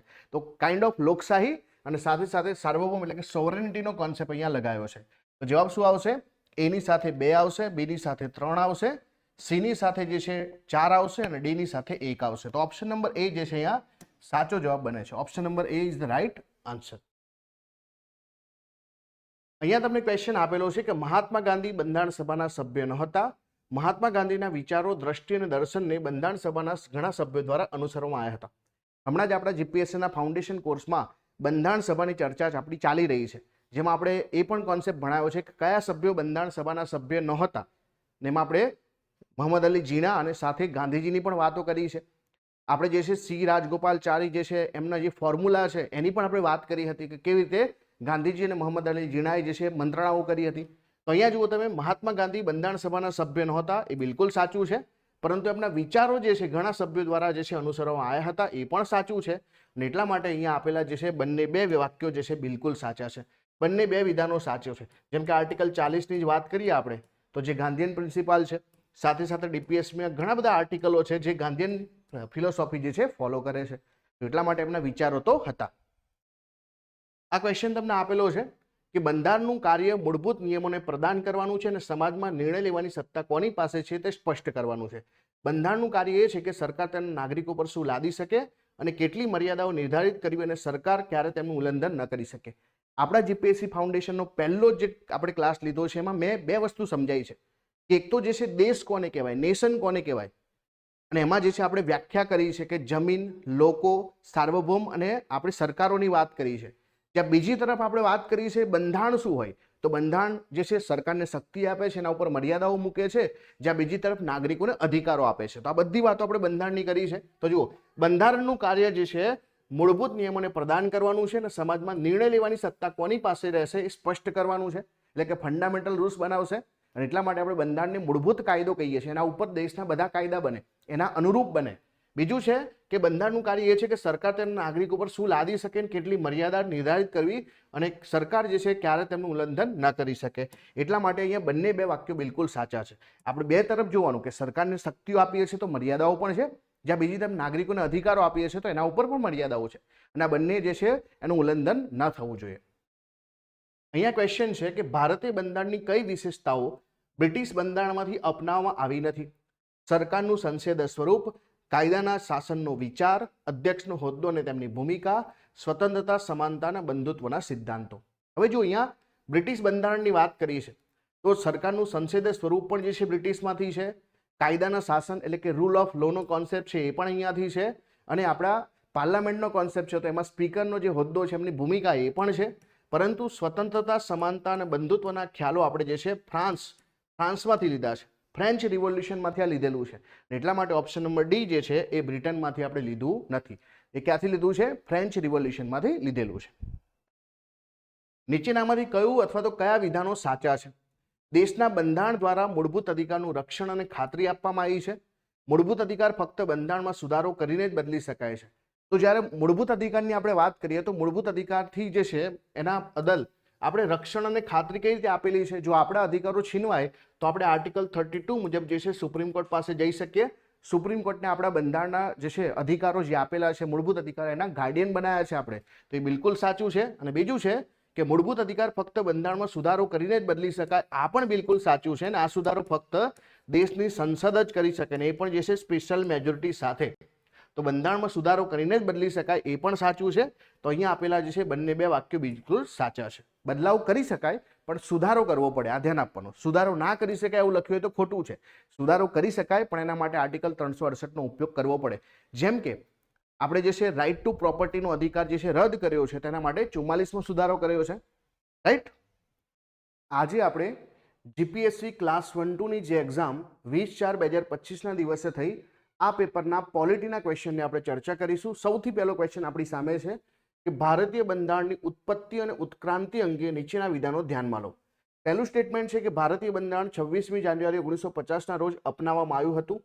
ભારત સરકાર અધિનિયમ 1935 નો ભારતીય બંધારણ પર કોઈ પ્રભાવ ન હતો અને ભારતીય બંધારણ વિશ્વનું સૌથી લાંબુ લેખિત બંધારણ છે. હવે આ પર્ટિક્યુલર સ્ટેટમેન્ટની જો વાત કરીએ તો સૌથી પહેલું સ્ટેટમેન્ટ 26મી જાન્યુઆરી 1950 ના રોજ અપનાવવામાં આવ્યું હતું, બિલકુલ ખોટું છે. એકચ્યુઅલીમાં તો જે છે આપણે 26 નવેમ્બર 1949 ના દિવસે આપણે બંધારણ અપનાવ્યું હતું, પરંતુ આને લાગુ ક્યારે કર્યું હતું, એન્ફોર્સ ક્યારે કર્યું હતું, 26મી જાન્યુઆરી 1950 ના દિવસે. એટલે કે પહેલું વિધાન અહીંયા બિલકુલ ખોટું છે. બીજું વિધાન કે ભારત સરકાર અધિનિયમ 1935 નો ભારતીય બંધારણ ઉપર કોઈ પ્રભાવ ન હતો, આ તો બિલકુલ ખોટી વાત છે. કેમ કે ઓલમોસ્ટ 70% બંધારણ, 2/3 બંધારણ જે છે એ 1935 થી જ પ્રભાવિત છે. એટલે બીજું વાક્ય પણ ખોટું છે. ત્રીજું વાક્ય તો આપણે બધા જાણીએ જ છે કે વિશ્વનું સૌથી લાંબુ લેખિત બંધારણ છે, બિલકુલ સાચું છે. હવે આપણો જવાબ જે છે ફક્ત 3 આવવો જોઈએ. એક પણ ઓપ્શનમાં ફક્ત 3 નથી. જીપીએસસી પોતાની પ્રોવિઝનલ આન્સર કીમાં જે જવાબ આપ્યો છે 1 અને 3 આપ્યો છે, પણ એ ખોટો છે. ફક્ત 3 જે છે સાચું આવે, બરાબર. તો આ જવાબ જે છે સુધરશે, ફક્ત 3 જે છે જવાબ આવે. આ ક્વેશ્ચન છે આપણી સામે કે કયું વિધાન ભારતીય બંધારણની લાક્ષણિકતાઓનું યોગ્ય રીતે વર્ણન કરે છે. પહેલું વાક્ય છે કે ભારતીય બંધારણ ભારતને સાર્વભૌમ, સમાજવાદી, બિનસાંપ્રદાયિક અને લોકશાહી પ્રજાસત્તાક તરીકે સ્થાપિત કરે છે. તો આમુખમાં 5 શબ્દોનો આપણે ઉલ્લેખ કર્યો છે જે આપણું એકચ્યુઅલી નેચર બતાવે છે, તો બિલકુલ સાચું છે. ભારતીય બંધારણની પ્રસ્તાવના ન્યાયી છે અને કાયદાની અદાલતમાં લાગુ કરી શકાય છે. સૌથી પહેલા તો ન્યાયી એટલે શું કે ભાઈ જો તમને ના મળે તમે કોર્ટમાં જઈ શકો, પરંતુ આમુખ જે છે એ બિલકુલ જે છે નોન જસ્ટિકેબલ છે, ના તો કોઈ અદાલત દ્વારા એને લાગુ કરી શકાય. સાથે સાથે આમુખ જે છે એ સરકારની કોઈ અંગની શક્તિને રોકતું પણ નથી, ના કોઈ શક્તિ જે છે વધારે આપે છે, અને એટલા માટે બિલકુલ નોન જસ્ટિકેબલ છે. તો આ તો બિલકુલ ખોટું છે અને કાયદા દ્વારા લાગુ પણ કરાવી શકાતું નથી અદાલતમાં, એટલે આ વાક્ય ખોટું છે. ત્રીજું વાક્ય છે ભારતીય બંધારણ તેના તમામ નાગરિકો માટે એક જ નાગરિકતા પ્રદાન કરે છે. ભારત ભલે ફેડરલ સિસ્ટમ છે એ છતાં આપણે એક એકાત્મક લક્ષણ અપનાવ્યું છે, સિંગલ સિટીઝનશીપ. આ પણ આપણે બ્રિટનથી લીધું છે. તો ભારતમાં તમામ નાગરિકો માટે ભારતની જ નાગરિકતા છે, રાજ્યની નથી. અને બીજું કે ભારતનો નાગરિક ભારતની નાગરિકતા સ્વીકારે તો બીજા કોઈ દેશની નાગરિક હોય તો એની જે છે નાગરિકતા છીનવાઈ જાય છે. એટલે હંમેશા એક જ સિંગલ સિટીઝનશીપ હોય છે. તો પહેલું વાક્ય અને ત્રીજું વાક્ય આપણું સાચું છે. જવાબ શું આવશે? Option number B, 1 and 3. તો આપણો જવાબ છે ઓપ્શન નંબર બી. નીચેનામાંથી કયું ભારતીય બંધારણની જોગવાઈઓને ચોક્કસ રીતે પ્રતિબિંબિત કરે છે? વિધાનો તમને આપ્યા છે 3. રાજ્ય નીતિના માર્ગદર્શક સિદ્ધાંતો, directive principal of state policy અદાલતો દ્વારા લાગુ કરી શકાય છે. હમણાં જ આપણે ચર્ચા કરી કે જે નોન જસ્ટિકેબલ હોય એ ક્યારે પણ અદાલત દ્વારા લાગુ ના કરી શકાય. તો ડીપીએસપી તો નોન જસ્ટિકેબલ છે અને નોન જસ્ટિકેબલ છે તો અદાલત દ્વારા લાગુ કરી શકાય, આ વાક્ય ખોટું છે. એટલે આપણા જવાબમાં એક તો આવશે જ નહીં, એટલે એક અહીંયાથી કાઢી નાખીએ, એક અહીંયાથી. ચલો બીજું છે ભારતીય બંધારણ એકાત્મક લાક્ષણિકતાઓ સાથે સંઘીય વ્યવસ્થાની જોગવાઈ કરે છે. તો આપણે હમણાં જ વાત કરી કે સંઘીય બંધારણ પણ છે અને એમાં એકાત્મક લક્ષણો પણ છે. તો આ બિલકુલ જે છે સાચું વાક્ય છે, એટલે 2 તો આપણા જવાબમાં છે જ. બીજું, સંસદ કોઈ પણ પ્રતિબંધ વિના મૂળભૂત અધિકારમાં સુધારો કરી શકે છે. જો સંસદ મૂળભૂત અધિકારમાં સુધારો કરી શકે ખરા, પણ એના પાસે જે છે કોઈ પ્રતિબંધો નથી, એ ખોટું છે. આપણે જાણીએ છીએ કે આપણે જે છે જે બેઝિક સ્ટ્રક્ચરનું માળખું અપનાવ્યું છે, જેને આપણે બેઝિક સ્ટ્રક્ચરનો ભાગ ગણીશું, એ ભાગમાં જે છે સંસદ સુધારો નહીં કરી શકે. જેમ કે આર્ટિકલ 14 છે, આર્ટિકલ 32 છે, આને આપણે બેઝિક સ્ટ્રક્ચરનો ભાગ ગણ્યો છે. તેમાં જે છે બંધારણમાં ભલે મૂળભૂત અધિકાર છે એ છતાં સંસદ એમાં સુધારો કરી શકશે નહીં. તો આ વાક્ય બિલકુલ ખોટું છે કે એના ઉપર પ્રતિબંધો છે, પ્રતિબંધ નથી એવું ખોટું છે. તો અહીંયા જવાબ શું આવશે? ફક્ત 2 આપણો જવાબ આવશે. તો option number B is the right answer. બીજું વાક્ય સાચું છે, પહેલું અને ત્રીજું ખોટું છે. મહત્વપૂર્ણ બંધારણીય સુધારા અંગે નીચેના વિધાનો ધ્યાનમાં લો. 42મો બંધારણીય સુધારા અધિનિયમ 1976 ને લઘુ બંધારણ તરીકે ઓળખવામાં આવે છે કારણ કે તેમાં આમુખમાં સમાજવાદી, બિનસાંપ્રદાયિક અને અખંડિતતા શબ્દો સહિત નોંધપાત્ર ફેરફારો રજૂ કરવામાં આવ્યા હતા. તો આ પહેલું વાક્ય તો આપણું બિલકુલ સાચું જ છે. 42માં સુધારામાં બધું થયું છે. એવડો મોટો સુધારો હતો કે જેને આપણે લઘુ બંધારણ મિની કોન્સ્ટિટ્યુશન તરીકે ઓળખીએ છીએ. બીજું વાક્ય છે કે 44મો બંધારણીય સુધારો અધિનિયમ 1978 કટોકટી દરમિયાન કાપવામાં આવેલી મૂળભૂત અધિકારની કેટલીક જોગવાઈઓને પુનઃસ્થાપિત કરે છે. એ પણ બિલકુલ સાચું છે. અને ત્રીજું છે કે અહીંયા જે 73મો બંધારણીય સુધારો છે આ જે છે 1992 શહેરી સ્થાનિક સંસ્થાઓના બંધારણીય દરજ્જો પૂરો પાડે છે. પણ આપણે જાણીએ છીએ કે જે 73મો સુધારો છે તો પંચાયત માટે છે, 74મો સુધારો શહેરી જે છે સંસ્થાઓ માટે છે. તો આપણું ત્રીજું વાક્ય ખોટું છે. હવે ત્રીજું વાક્ય ખોટું છે. જવાબ શું આવવો જોઈએ? 1 અને 2. અને 1 અને 2 આવો કોઈ વિકલ્પ આપણી પાસે છે નહીં. 1 અને 2 નામનો કોઈ વિકલ્પ આપણી પાસે છે નહીં. એટલે જીપીએસસી આ ક્વેશ્ચન જે છે કેન્સલ કર્યો છે. શું કર્યું છે ભાઈ? કેન્સલ કર્યો છે. 1 અને 2 આપણો આન્સર આવે. નીચેનામાંથી કયું વિધાન ભારતીય બંધારણના મૂળભૂત માળખાના સિદ્ધાંતને યોગ્ય રીતે લાગુ પડે છે? મૂળભૂત માળખાના સિદ્ધાંતની સ્થાપના સર્વોચ્ચ અદાલતે કેશવાનંદ ભારતી કેસ 1973માં કરી હતી. મૂળભૂત માળખું જે છે એટલે બેઝિક સ્ટ્રક્ચર જેને આપણે બોલીએ છીએ કે જેમાં સંસદ જે છે સુધારો ના કરી શકે. તો એ બિલકુલ જે છે આપણને કેશવાનંદ ભારતી કેસમાંથી પ્રાપ્ત થયું છે. એટલે પહેલું વાક્ય આપણું સાચું છે. તો જ્યાં ફક્ત 2 છે, ફક્ત 2 અને 3 છે એ કાઢી નાખીએ આપણે. બીજું કે અહીંયા જે છે બંને વિકલ્પમાં ત્રીજું તો સાચું જ છે. ચલો બીજું છે સંસદમાં બંધારણ સુધારો કરી શકે પરંતુ તેના મૂળભૂત માળખાને બદલી શકે નહીં. તો સંસદ બંધારણમાં સુધારો કરી શકે પરંતુ બેઝિક સ્ટ્રક્ચરમાં સુધારો ના કરી શકે. એ બિલકુલ સાચું છે. તો પહેલું પણ સાચું છે, બીજું પણ સાચું છે. ઇવન ત્રીજાની વાત કરીએ કે એસઆર બોમ્બે કેસમાં મૂળભૂત માળખાના સિદ્ધાંતને પુનઃ પુષ્ટિ આપી અને ચુકાદો આપવામાં આવ્યો કે ધર્મનિરપેક્ષતા એટલે કે જે સેક્યુલરિઝમ છે એ બંધારણની અંદર જે છે આવશ્યક ભાગ છે, બેઝિક સ્ટ્રક્ચરનો ભાગ છે. તો આ બિલકુલ સાચું છે. તો પહેલું, બીજું અને ત્રીજું અહીંયા આપેલા 3 વિકલ્પો બિલકુલ સાચા છે. તો 1, 2 અને 3 આવશે. તો જુઓ આજે આપણું બેઝિક સ્ટ્રક્ચર છે ના તો બંધારણમાં વ્યાખ્યાયિત છે ના કોઈ કાયદા દ્વારા વ્યાખ્યાયિત છે. આ સુપ્રીમ કોર્ટના ચુકાદા દ્વારા કેશવાનંદ ભારતી કેસમાં જ વ્યાખ્યાયિત કરવામાં આવ્યું હતું અને પછી એનો વિસ્તાર સુપ્રીમ કોર્ટના અલગ અલગ કેસોમાં જે છે બેઝિક સ્ટ્રક્ચરનો દાયરો વધતો જાય છે. નીચેનામાંથી કયું વિધાન ભારતમાં સંઘવાદના સિદ્ધાંત સાથે યોગ્ય રીતે સંબંધિત છે? સંઘવાદનો મતલબ ફેડરલિઝમ. ભારતીય સંઘવાદ તેના એકાત્મક પૂર્વગ્રહના કારણે અર્ધસંઘીય તરીકે ઓળખવામાં આવે છે. જો ભારતની અંદર સંઘવાદ છે, ફેડરલિઝમ છે, પરંતુ અમુક જે છે ફીચર્સ એવા છે જે એકાત્મક લક્ષણો, યુનિટરી ફીચર ધરાવે છે, જેના કારણે આપણે એને પૂર્ણ રીતે સંઘીય માળખું નથી કહેતા. તો ઘણા વિદ્વાનો એને શું કહે છે? કોસી ફેડરલ કહે છે, એટલે કે અર્ધસંઘીય તરીકે ઓળખવામાં આવે છે. તો બિલકુલ સાચું છે. પહેલું વાક્ય અહીંયા આપણું બિલકુલ સાચું છે. તો ફક્ત 2 અને 3 તો આવશે નહીં જવાબમાં. બીજું કે ભારતના બંધારણની 7મી અનુસૂચિ કેન્દ્ર, રાજ્ય અને સંવર્તી આદિ દ્વારા કેન્દ્ર અને રાજ્ય વચ્ચે સત્તાનું સીમાંકન કરે છે. તે પણ બિલકુલ સાચું છે. 3 લિસ્ટ છે જેના દ્વારા સંસદના વિષયો કયા, વિધાનસભાના વિષયો કયા, બંનેના સહિયારા વિષયો કયા એની વાત કરવામાં આવી છે. તો બીજું વાક્ય પણ આપણું જે છે બિલકુલ સાચું છે. પહેલું પણ સાચું છે, બીજું પણ સાચું છે આપણું વાક્ય. તો 1 અને 3 પણ નહીં આવે. ચલો ત્રીજું, ભારત સરકાર અધિનિયમ 1935 ભારતીય બંધારણમાં સંઘીય જોગવાઈનો પાયો નાખ્યો. તો આપણે જાણીએ જ છે કે ભાઈ 1935માં નક્કી કરવામાં આવ્યું હતું કે ભારત એક સંઘીય માળખું બનશે જેમાં બ્રિટિશ પ્રાંતો અને દેશી રજવાડાના જે દેશી રજવાડા છે, પ્રિન્સલી સ્ટેટ છે, આ બધાને ભેળવીને એક યુનિયન બનાવવામાં આવશે. તો આ જે ફેડરલિઝમનો કોન્સેપ્ટ જે છે, સંઘીય માળખાનો કોન્સેપ્ટનો પાયો અહીંયાથી જ નખાયો છે. તો અહીંયા આપેલા 3 વિધાનો બિલકુલ સાચા છે. તો 1, 2 અને 3 વિકલ્પો આપણા સાચા છે. નીચેનામાંથી કયું બંધારણીય સત્તા મંડળ અર્ધન્યાયિક સત્તા છે? 2 શબ્દ છે અહીંયા ધ્યાન આપજો, બંધારણીય અને બીજું જે છે અર્ધન્યાયિક સંસ્થા. તો પહેલા તો આમાં જે છે કેટલી સંસ્થાઓ બંધારણીય સંસ્થા છે તમારે ચેક કરવાનું છે અને પછી એની પાસે જે છે અર્ધન્યાયિક સત્તા છે કે નહીં. સૌથી પહેલા તો જે નેશનલ ગ્રીન ટ્રિબ્યુનલ જે છે બંધારણીય સંસ્થા નથી, કેન્દ્રીય સતર્કતા આયોગ જે છે બંધારણીય સંસ્થા નથી. એટલે કે 3 અને 4 આપણા વિકલ્પમાં જ્યાં હોય ત્યાં આપણે કાઢી નાખી શકીએ. બરાબર, આને કાઢો, આને કાઢો. હવે શું બચ્યું? એક પણ વિકલ્પ નથી બચ્યો. એનો મતલબ છે કે ભારતનું ઇલેક્શન કમિશન અને નાણાં પંચ, ફાઇનાન્સ કમિશન, આ 2 જવાબમાં આવવું જોઈએ, 1 અને 2. તો સાચો જવાબ ખરેખર 1 અને 2 છે. એટલા માટે આ ક્વેશ્ચન જે છે કેન્સલ કરવામાં આવ્યો છે. જો અહીંયા ખાલી એટલું પૂછ્યું હોત કે કયું જે છે સંસ્થા અર્ધન્યાયિક સંસ્થા છે તો 4 અર્ધન્યાયિક સંસ્થાઓ છે, પરંતુ બંધારણીય સત્તા મંડળ પૂછ્યું છે તો ચૂંટણી પંચ અને નાણાં પંચ આવશે, 1 અને 2 આવશે. જીપીએસસી લેવલના ક્વેશ્ચન છે, થોડું તમારે ધ્યાન આપવું પડશે કે નીચેનામાંથી કયું વિધાન ભારતમાં કાનૂની અને અર્ધન્યાયિક સંસ્થાઓની સત્તાઓ અને જવાબદારીઓનું યોગ્ય રીતે વર્ણન કરે છે? પહેલું તો છે કે ભારતનું ચૂંટણી પંચ એક અર્ધન્યાયિક સંસ્થા છે જે 10મી અનુસૂચિ હેઠળ રાજકીય પક્ષો સંબંધિત વિવાદોના નિર્ણય લેવાની સત્તા ધરાવે છે.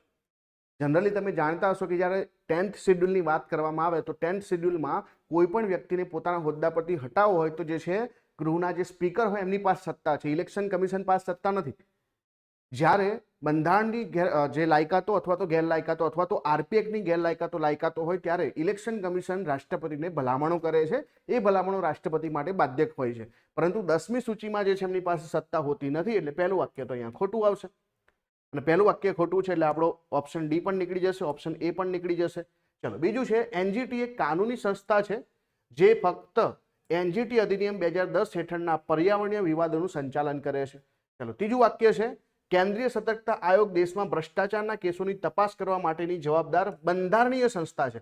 આગળના જ ક્વેશ્ચનમાં જોયું આપણે કે સીવીસી જે છે એ બંધારણીય સંસ્થા નથી પરંતુ સ્ટેચ્યુટરી બોડી છે. એટલે આ ત્રીજું વાક્ય પણ ખોટું છે અને ત્રીજું ખોટું છે તો આપણા વિકલ્પમાંથી જે છે 3 પણ નીકળી જવા જોઈએ. ચલો આપણે આવીએ છીએ ચોથા વાક્ય પર કે security and exchange board of India નાણાકીય બજારોનું નિયમન કરે છે પરંતુ તેની પાસે અર્ધન્યાયિક સત્તાઓ નથી. હવે અર્ધન્યાયિકનો મતલબ શું થાય કે જેની પાસે જે છે સિવિલ કોર્ટ જેટલા પોતાના ક્ષેત્રમાં પાવર હોય. ટૂંકમાં જેટલી પણ સંસ્થાઓ રેગ્યુલેટરી બોડી હોય છે એમની પાસે ઓટોમેટિકલી જે છે આ રેગ્યુલેટરી પાવરના કારણે જે છે એ પોતે કોસી જ્યુડિશિયલ નેચર ધરાવતા જ હોય છે. તો સેબી પાસે પણ જે છે કોસી જ્યુડિશિયલ જે છે સત્તાઓ છે, અર્ધન્યાયિક સત્તાઓ છે. એટલા માટે ચોથું વિકલ્પ પણ ખોટું છે. તો જુઓ તમે પહેલું પણ ખોટું છે, ત્રીજું પણ ખોટું છે, ચોથું પણ ખોટું છે. આપણો જવાબ જે છે ઓપ્શન નંબર બી આવશે. એટલે કે અહીંયા જે છે બીજું વાક્ય સાચું છે તો ફક્ત 2 આપણો જવાબ આવશે કે એનજીટી જે છે 2010ના હેઠળ પર્યાવરણનો વિવાદનું નિરાકરણ કરવા માટેની એક જે છે કહેવાય કે ટ્રિબ્યુનલ છે, એક સત્તામંડળ છે. તો જવાબ આવશે ફક્ત 2. Option number B is the right answer. ભારતના રાષ્ટ્રપતિની કલમ 72 હેઠળ સજાને માફ કરવાની, મુલતવી રાખવાની, રાહત આપવાની અથવા તો ઘટાડવાની સત્તા નીચેનામાં કોને લાગુ પડે છે? સંસદ દ્વારા બનાવેલા કાયદાઓ વિરુદ્ધના ગુનાઓ, સશસ્ત્ર દળોના સભ્યો દ્વારા કરવામાં આવેલા ગુનાઓ, મૃત્યુદંડના કેસો કે રાજ્યના કાયદાઓ વિરુદ્ધના ગુનાઓ. સીધી સિમ્પલ વસ્તુની વાત કરીએ તો રાષ્ટ્રપતિ પાસે કેન્દ્રના કાયદામાં, રાજ્યપાલ પાસે રાજ્યના કાયદામાં માફી આપવાની સત્તા છે. તો એટલા માટે જે રાજ્યના કાયદાઓ વિરુદ્ધના ગુના હશે ત્યાં તો રાજ્યપાલ માફી આપશે. એટલા માટે આ 4 આપણા વિકલ્પમાં નહીં આવે. તો 4 જ્યાં છે ત્યાંથી કાઢી નાખીએ. હવે જુઓ રાષ્ટ્રપતિ પાસે એટલો પાવર છે કે સંસદના જે બનાવેલા કાયદાઓ હોય અથવા તો મિલિટરીના કાયદા હોય બંને દ્વારા સજા થઈ હોય તો બંને જગ્યા પર માફી આપી શકે. તો સંસદ દ્વારા પણ અને સશસ્ત્ર દળોના કાયદાઓ પણ. બીજું ખાસ કે રાજ્યપાલ પાસે મૃત્યુદંડને સંપૂર્ણ માફી આપવાની સત્તા નથી. જ્યારે આપણા રાષ્ટ્રપતિ તમામ કેસોમાં મૃત્યુદંડને સંપૂર્ણ માફી આપી શકે છે. તો મૃત્યુદંડ કેપિટલ જે છે પનિશમેન્ટ હોય તો ત્યાં પણ જે છે રાષ્ટ્રપતિ માફી આપી શકે. તો 1, 2 અને 3 આપણો જવાબ આવશે. તો option number she is the right answer.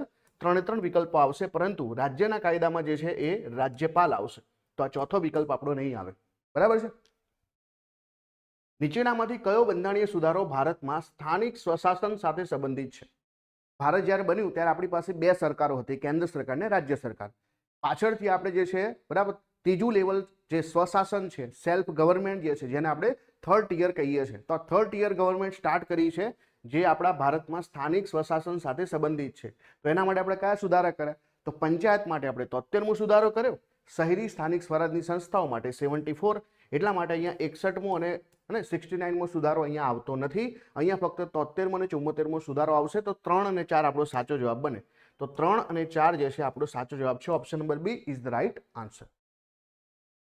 નીચેનામાંથી કઈ નીતિઓ અથવા કાર્યક્રમોનો હેતુ રાજ્ય અને કેન્દ્ર સ્તરે શાસનમાં સુધારો કરવાનો છે? તો ઓબ્વિયસલી સરકાર જે પણ યોજનાઓ ચાલુ કરે છે એનો મૂળ ઉદ્દેશ્ય શું છે? લોકોનું કલ્યાણ કરવું. અને સ્વશાસન જે છે તો એના અંતર્ગત છે સુશાસનનો કોન્સેપ્ટ છે. સ્વશાસનમાં જે છે લોકોના હાથમાં સત્તા આપણે આપીએ છીએ અને ગુડ ગવર્નન્સની વાત કરીએ તો કોઈ બી લોકો જે છે આસાનીથી જે સરકારની યોજનાઓ છે એનો લાભ મેળવી શકે, સરકારના જે છે જે વેલફેર સ્કીમ છે એનો લાભ મેળવી શકે.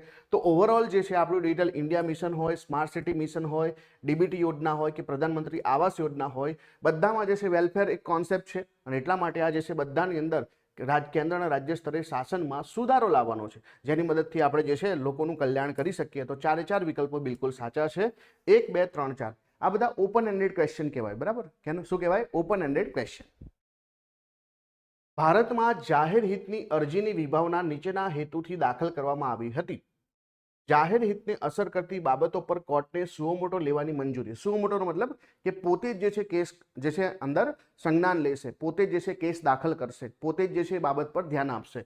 તો આ બિલકુલ સાચું છે.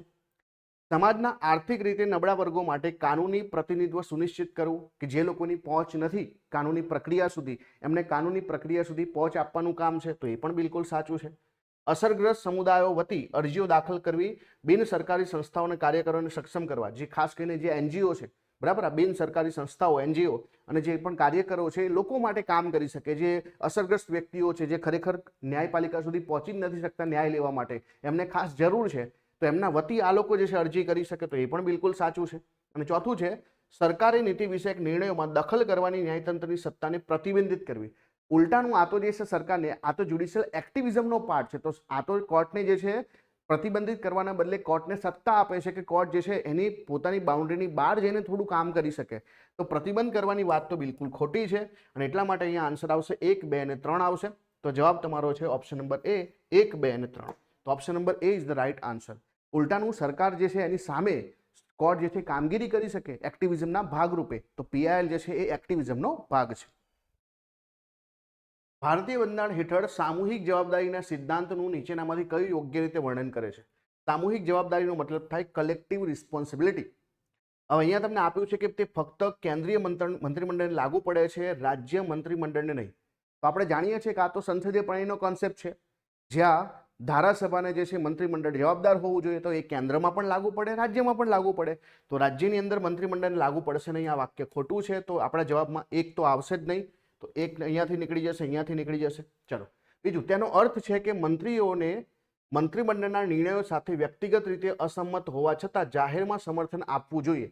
આ જ બતાવે છે એમની કલેક્ટિવ રિસ્પોન્સિબિલિટી, કે ભાઈ તમે મંત્રી છો અને તમે જે છે મંત્રીમંડળના નિર્ણયથી અસંતુષ્ટ છો, તો તમારે ધારાસભાની અંદર, સંસદમાં, લોકસભાની અંદર જઈને તમારી જે છે બહુમતી એમના પક્ષમાં જ આપવી પડે, એમની સાથે સહમત થવું પડે, નહીં તો રાજીનામું આપવું પડે. અને એટલા માટે જે છે અહીંયા બીજું વાક્ય તો બિલકુલ સાચું છે. પછીનું જે છે વાક્ય છે કે રાષ્ટ્રપતિ ગેરવર્તણૂક માટે વ્યક્તિગત મંત્રીને બરતરફ કરી શકે છે, ભલે મંત્રી પરિષદનો વિશ્વાસ જાળવી રાખે. તો રાષ્ટ્રપતિ ગેરવર્તણૂક માટે વ્યક્તિગત મંત્રીને બરતરફ ડાયરેક્ટલી ના કરી શકે ને. કોઈ પણ મંત્રીને જે છે દૂર કરવો હોય તો રાષ્ટ્રપતિ દૂર કરી શકે, પણ એ પોતાની રીતે ના કરી શકે, બરાબર. એમની પોતાની જે છે ડિસ્ક્રેશન નથી અહીંયા. એ જે છે કોની ભલામણથી કરશે? વડાપ્રધાનની ભલામણથી કરશે. ને એટલા માટે જે છે અહીંયા રાષ્ટ્રપતિ ભલામણથી જ કરી શકે, તો આ ખોટું છે. અને ત્રીજું છે કે આ સિદ્ધાંત કેન્દ્રીય સ્તરે કલમ 75 અને રાજ્ય સ્તરે કલમ 164માં તેના બંધારણીય આધાર શોધે છે. તો બિલકુલ આ બધું ક્યાં આપેલું છે? તો 75માં, અને એમાંથી જે છે આપણે જાણીએ છીએ ને કે એ રીતે આપણે જે છે રાજ્યનો પણ આર્ટિકલ છે, તો રાજ્યનો આર્ટિકલ છે 164. તો અહીંયા શું આવશે કે ભાઈ બીજું વાક્ય અને ચોથું વાક્ય અહીંયા સાચું છે, તો જવાબ આવશે આપણે 2 and 4. Option number A is the right answer. ભારતમાં ન્યાયિક સક્રિયતા અંગે નીચેનામાંથી કયું વિધાન સાચું છે? ન્યાયિક સક્રિયતાનો મતલબ જ્યુડિશિયલ એક્ટિવિઝમ. તે બંધારણીય મૂલ્યોને જાળવવા માટે કાયદાકીય અને કારોબારી બાબતોમાં સક્રિય ન્યાયિક હસ્તક્ષેપનો ઉલ્લેખ કરે છે. બીજું છે કે ભારતમાં ન્યાયિક સક્રિયતા જાહેરહિતની અરજી દ્વારા વેગ પકડ્યો. હમણાં જ આપણે ચર્ચા કરી કે પીઆઈએલ જે છે એકચ્યુઅલીમાં જ્યુડિશિયલ એક્ટિવિઝમનો જ ભાગ છે, તો એ પણ બિલકુલ સાચું છે.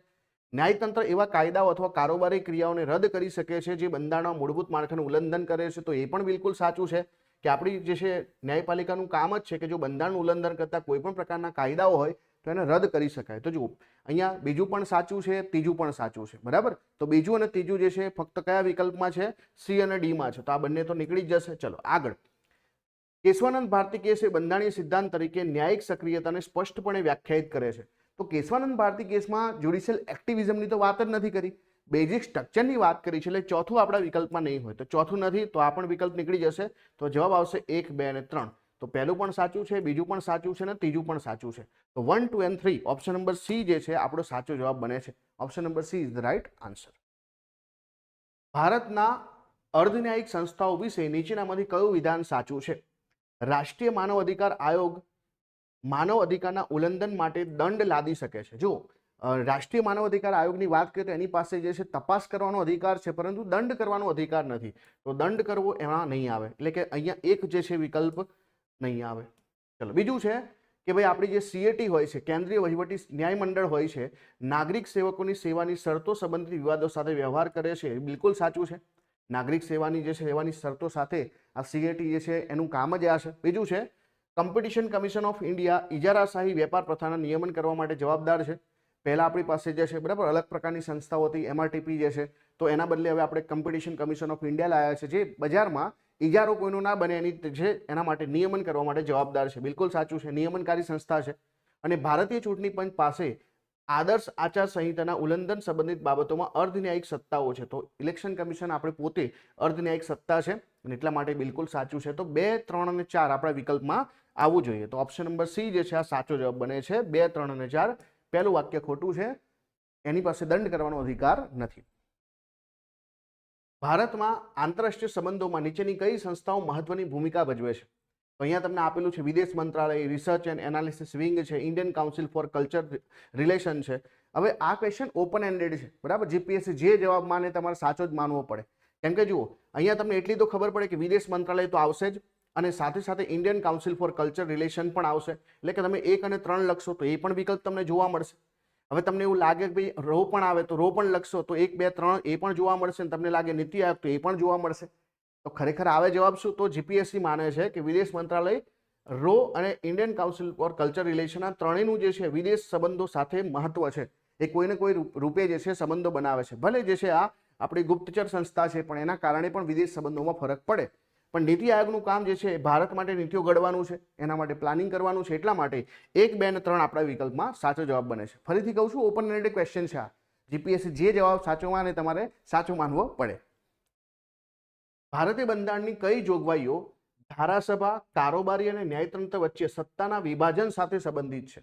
તો સત્તાના વિભાજન સાથે સંબંધિત કઈ કઈ જે છે? તો પહેલા તો જ્યારે આપણે અખિલ ભારતીય સેવાની વાત કરીએ તો આ તો આપણું યુનિટરી ફીચર છે, જે વિભાજનની વાત જ નથી કરતું. ઉલટાનું એ કહે છે કે ઉપર એક જ સેવાઓ રહેશે, જે તમામ કેન્દ્રમાં, રાજ્યોમાં સમાન પ્રકારની સેવાઓ રહેશે. ઓલ ઇન્ડિયા સર્વિસ નામ જ છે, આ પોતે યુનિટરી ફીચર છે.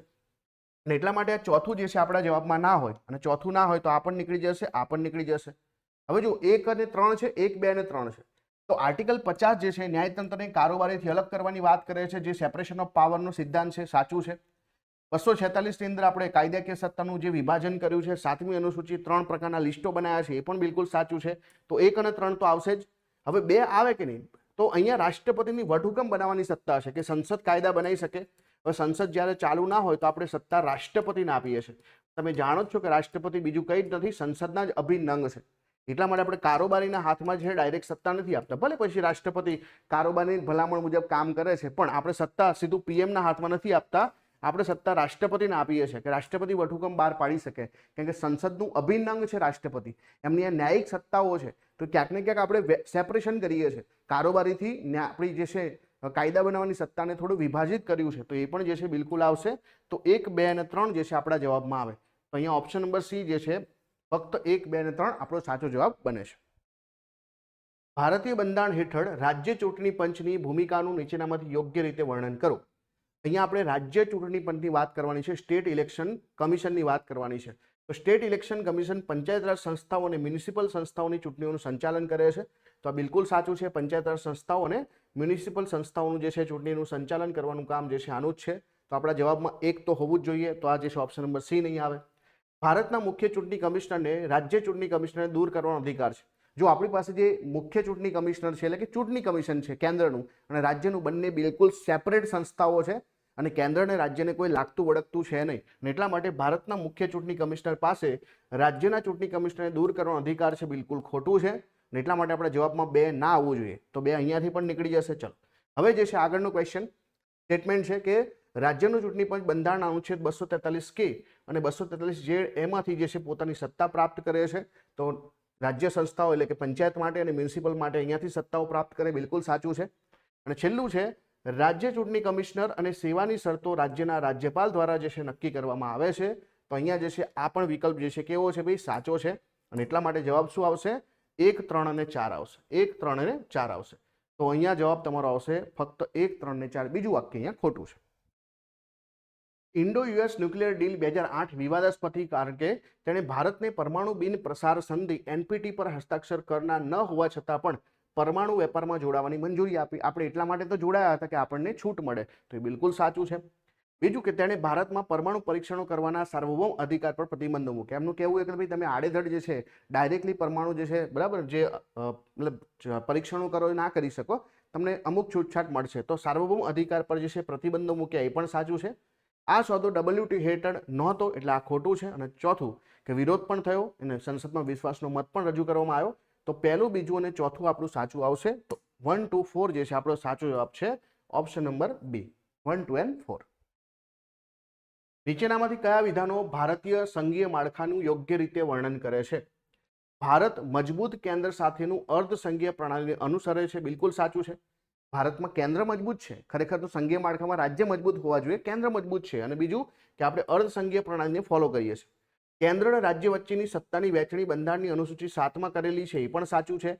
તો આપણા જવાબમાં 1 અને 2 તો હોવું જ જોઈએ. અહીંયા 1 અને 2 નથી, અહીંયા પણ 1 અને 2 નથી. ચલો, બીજું છે કે નાણાં પંચ એ સંઘ અને રાજ્ય વચ્ચે નાણાકીય સંબંધો નક્કી કરવા માટે જવાબદાર છે. તો એ પણ બિલકુલ સાચું છે. તો આપણા જવાબમાં 1, 2, 3 તો હોય જ. તો 1, 2 અને 3 તો બંને વિકલ્પમાં છે. ચલો, ચોથું જે છે, રાજ્યપાલને મંત્રી પરિષદની ભલામણ વિના રાજ્ય વિધાનસભાને વિસર્જન કરવાની સત્તા છે. તો રાજ્યપાલ મંત્રી પરિષદની ભલામણ સિવાય જે છે આવું કરી શકે નહીં. બરાબર? હા, સમયગાળો પૂરો થઈ ગયો તો કરે, અને વચ્ચે જે સરકાર પડી જાય તો કરે, પણ સરકાર છે તો પછી એને ભલામણ વગર જે છે વિધાનસભાને જે છે વિસર્જન કરવાની સત્તા એમની પાસે હોતી નથી.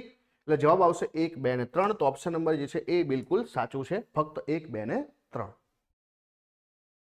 ભારતમાં બંધારણીય સુધારા વિશે નીચેનામાંથી કયા વિધાનો સાચા છે? પ્રથમ બંધારણીય સુધારા 1951 મૂળભૂત અધિકારો પર વ્યાજબી પ્રતિબંધો રજૂ કર્યા. પહેલા સુધારામાં આપણે મૂળભૂત અધિકારો પર રિઝનેબલ રેસ્ટ્રિક્શનની વાત કરી છે. તો બિલકુલ સાચું છે. 42મો સુધારો લઘુ બંધારણ તરીકે ઓળખાય છે, એ પણ બિલકુલ સાચું છે. 44મો સુધારામાં 42મા સુધારા દ્વારા તમારા મૂળભૂત અધિકારો પર ક્યાંક ને ક્યાંક જે છે રોક લગાવવામાં આવી હતી, એ રોકને પાછી પુનઃસ્થાપિત કરી દીધી. તો એ પણ બિલકુલ સાચું છે. અને 101મો સુધારો વસ્તુ અને સેવા કર GST માટે હતો. તો એ પણ સાચું છે. તો અહીંયા આપેલા તમામે તમામ વિકલ્પો બિલકુલ સાચા છે. તો 1, 2, 3, 4 ઓપ્શન નંબર સી જે છે તમારો સાચો જવાબ બને છે.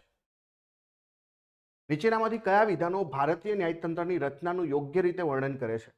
ભારતના બંધારણના અનુચ્છેદ 124 હેઠળ સુપ્રીમ કોર્ટની સ્થાપના કરવામાં આવી છે. તો આ તો બિલકુલ સાચું છે. સુપ્રીમ કોર્ટ 124 હેઠળ બનેલી છે. ભારતમાં હાઈકોર્ટ બંધારણના અનુચ્છેદ 214 થી લઈને 231 હેઠળ કાર્ય કરે છે, એ પણ બિલકુલ સાચું છે. સુપ્રીમ કોર્ટ 124, તો 214માં જે હાઈકોર્ટ આવે એ પણ સાચું છે. ભારતના મુખ્ય ન્યાયાધીશની નિમણૂક રાષ્ટ્રપતિ દ્વારા મંત્રી પરિષદ સાથે પરામર્શ કરીને કરવામાં આવે છે. આ ખોટું છે. ખરેખર તો કોલેજિયમ સિસ્ટમ છે અત્યારે, પણ બંધારણમાં તો એવું લખ્યું છે કે રાષ્ટ્રપતિ જે છે સુપ્રીમ કોર્ટ અથવા હાઈકોર્ટના કોઈ જજ સાથે મંત્રણા કરશે. તો મંત્રી પરિષદ સાથે તો નહીં કરે. તો ત્રીજું આપણા જવાબમાં નહીં આવે. ત્રીજું નહીં આવે તો આ પણ નહીં આવે, આ પણ નહીં આવે. અને બીજું કે પહેલું સાચું છે તો 2 અને 4 પણ નહીં આવે. તો જવાબ શું આવશે? 1, 2 અને 4 આવશે. ત્રીજું વાક્ય ખોટું છે. ચોથું વાક્ય છે કે રાષ્ટ્રીય ન્યાયિક નિમણૂક આયોગ એટલે કે NJSC 2015માં સુપ્રીમ કોર્ટે ન્યાયિક સ્વતંત્રતાનું ઉલ્લંઘન કરવા બદલ રદ કર્યું હતું, જે ક્યાંક ને ક્યાંક કોલેજિયમ સિસ્ટમને રિપ્લેસ કર્યું હતું. પરંતુ સુપ્રીમ કોર્ટે કીધું કે અમારી જે છે સ્વતંત્રતાને હાનિ પહોંચાડે છે, બંધારણની વિપરીત છે, અને એટલા માટે એમણે 99મો સુધારો જે NJSC માટે હતો એ રદ કર્યો. તો અહીંયા જે છે બિલકુલ સાચું છે. પહેલું પણ સાચું, બીજું પણ સાચું અને ચોથું પણ સાચું છે. તો ઓપ્શન નંબર એ જે છે તમારો સાચો જવાબ બને છે. Option number A is the right answer. નીચેનામાંથી કયું ભારત સરકાર અધિનિયમ 1935ની જોગવાઈઓનું યોગ્ય રીતે વર્ણન કરે છે? તો 1935માં શું હતું કે પ્રાંતીય સ્વાયત્તતા રજૂ કરી અને પ્રાંતીય સ્તરે દ્વિમુખી શાસન નાબૂદ કર્યું. તો જુઓ, જે 1919ના કાયદામાં પ્રાંતોની અંદર એમણે શું કર્યું હતું? ડાયરેક્ટલી દાખલ કરી હતી. તો 1935માં ડાયરેક્ટલી ખતમ કરી અને પ્રાંતોને જે છે પ્રોવિન્શનલ ઓટોનોમી આપી દીધી. તો બિલકુલ સાચું છે. તેણે ભારતમાં ફેડરલ કોર્ટની સ્થાપના માટે જોગવાઈ કરી. તો એ પણ જે છે 1937માં આ કાયદા હેઠળ જ બની. બ્રિટિશ ભારત અને રજવાડાનું સંઘ પ્રસ્તાવિત કર્યું, જો કે આ સંઘ ક્યારે આકાર લઈ શક્યું નહીં, સાકાર ના થઈ શક્યું. તો એ બિલકુલ સાચું છે. તો ફેડરલિઝમની વાત અહીંયાથી જ થઈ હતી. અને ચોથું છે, પહેલી વખત મૂળભૂત અધિકારની વિભાવના રજૂ કરી. મૂળભૂત અધિકારની કોઈ વાત હતી નહીં, એટલા માટે તો એવું કહેવાતું કે ભાઈ આ તો ગાડી તો છે પરંતુ એન્જિન વગરની ગાડી છે, બ્રેક વગરની ગાડી છે. અને એટલા માટે પહેલું, બીજું અને ત્રીજું સાચું છે, ચોથું ખોટું છે. તો જવાબ આવશે 1, 2 અને 3. Option number A is the right answer. ભારતમાં સ્થાનિક સ્વરાજ્ય સાથે નીચેનામાંથી કયું વિધાન સાચું છે? પંચાયત રાજ પ્રણાલી બળવંતરાય મહેતા સમિતિ 1957ની ભલામણ પર આધારિત છે. તો પહેલું વાક્ય તો બિલકુલ સાચું આવશે. તો આ જવાબ આપણો નહીં આવે. 73મો સુધારો તમામ રાજ્યોમાં 3 સ્તરીય પંચાયત રાજ સંસ્થાઓ સ્થાપના માટે જોગવાઈ કરી હતી. બીજું છે કે ભારતમાં બંધારણની 11મી અનુસૂચિ પંચાયત રાજ સંસ્થાઓની સત્તાઓ અને જવાબદારી સાથે સંબંધિત છે. તો એ પણ બિલકુલ સાચું છે. એટલે 3 આપણા જવાબમાં આવશે. ચલો, પછી છે રાજ્ય ચૂંટણી પંચ ભારતીય જે છે પંચાયત રાજ સંસ્થાઓ અને રાજ્ય વિધાનસભા બંનેની ચૂંટણી યોજવા માટે જવાબદાર છે. તો રાજ્યના ચૂંટણી પંચ પાસે તો પંચાયત રાજ સંસ્થાની ચૂંટણી કરવાની હોય, અને નગરપાલિકાના ઇલેક્શન પણ કરવાના હોય, પણ વિધાનસભાના ઇલેક્શન તો આવશે નહીં, તો ચોથું આપણા જવાબમાં ના આવવું જોઈએ, તો આ પણ ખોટું છે. તો જવાબ શું આવશે? 1, 2 અને 3. તો પહેલું પણ સાચું છે, બીજું પણ સાચું છે અને ત્રીજું પણ સાચું છે. તો 1, 2 અને 3 જે છે 3 વિકલ્પો સાચા છે. Option number A is the right answer. ભારતમાં ન્યાયિક સમીક્ષા વિશે નીચેનામાંથી કયા વિધાનો સાચા છે? ન્યાયિક સમીક્ષા ભારતીય બંધારણના અનુચ્છેદ 13માંથી લેવામાં આવી છે. તો ક્યાંક ને ક્યાંક આ બિલકુલ સાચું છે, 13માં છે. સુપ્રીમ કોર્ટ અને હાઈકોર્ટના બંધારણીય સુધારાઓ અને કાયદાની બંનેની સમીક્ષા કરવાની સત્તા છે, જેને હાયર જ્યુડિશરી કહીએ છીએ આપણે. સુપ્રીમ કોર્ટ, હાઈકોર્ટ બંને જે છે બંધારણના સુધારાનું પણ રિવ્યુ કરી શકે, કાયદાઓનું પણ રિવ્યુ કરી શકે. કેશવાનંદ ભારતીએ સ્થાપિત કર્યું કે બંધારણના મૂળભૂત માળખામાં સુધારો કરી શકાય ને, એ પણ સાચું છે. તો પહેલું, બીજું ને ત્રીજું તો સાચું છે જ. હવે ચોથું વાક્ય શું છે કે ભારતમાં ન્યાયિક સમીક્ષા યુનાઇટેડ સ્ટેટ કરતાં વ્યાપક છે, કારણ કે તે બંધારણીય સુધારાની સમીક્ષા કરવાની મંજૂરી આપે છે. ખરેખર હું આ વાક્ય સાથે સહમત નથી, કેમ કે આપણે જે જ્યુડિશિયલ રિવ્યુનો કોન્સેપ્ટ લીધો છે અમેરિકા જ લીધો છે. આપણે તો procedure establish by law follow કરીએ છીએ, જ્યારે એકચ્યુઅલીમાં અમેરિકા તો due process of law follow કરે છે. એનો મતલબ કે ભારત કરતાં અમેરિકાનું જે છે જે ન્યાયિક જે કહેવાય ને કે સમીક્ષા કરવાનું, જ્યુડિશિયલ રિવ્યુ કરવાનું જે ક્ષેત્ર છે વ્યાપક છે. ત્યાં જે છે કાયદા બને પહેલાં રિવ્યુ થાય ને પછી લાગુ થાય, જ્યારે ભારતમાં કાયદા લાગુ થાય પછી રિવ્યુ થાય. તો આમ જોવા જતાં તો જે છે ભારતની અંદર જે ન્યાયિક સમીક્ષાની સત્તા છે અમેરિકા કરતાં નેરો છે, વ્યાપક નથી, વાઇડ નથી. પણ અહીંયા જીપીએસસી આન્સર જે છે ચોથું પણ સાચું માન્યું છે, પણ મારો મંતવ્ય એવું છે કે આ જે છે ક્વેશ્ચન સુધારવો જોઈએ. આ ચોથું વાક્ય જે છે અહીંયા ખોટું છે. ખરેખર તો ચોથું વાક્ય ખોટું છે. તો 1, 2 અને 3 જવાબ આવવો જોઈએ. રાષ્ટ્રીય હરિત ટ્રિબ્યુનલ એનજીટી વિશે નીચેના વિધાનો ધ્યાનમાં લો. રાષ્ટ્રીય હરિત ટ્રિબ્યુનલ સિવિલ પ્રોસિજર કોડ 1908 હેઠળની પ્રક્રિયાઓથી બંધાયેલ નથી, પરંતુ તે કુદરતી ન્યાયના સિદ્ધાંતને ફોલો કરે છે, નેચરલ જસ્ટિસને ફોલો કરે છે. બિલકુલ સાચું છે, કોઈ પ્રક્રિયાને બંધાયેલી નથી. એનજીટીની 5 બેઠકો છે. મુખ્ય બેન્ચ જે છે ભોપાલમાં, ઝોનલ બેન્ચ નવી દિલ્હી, પુણે, કલકત્તા, ચેન્નઈમાં છે. તો એકચ્યુઅલીમાં જે છે મુખ્ય બેન્ચ જે છે નવી દિલ્હીમાં આવશે અને ત્યાર પછી જે ઝોન આવશે એ ભોપાલમાં આવશે. અને એટલા માટે આ જે છે આ મુખ્ય બેન્ચ ભોપાલમાં છે, આ ખોટું છે. તો પહેલું વાક્ય સાચું આવશે, બીજું ખોટું છે. તો ફક્ત એક જે છે સાચું આવશે, ફક્ત એક સાચું આવશે, બીજું જે છે વાક્ય ખોટું છે.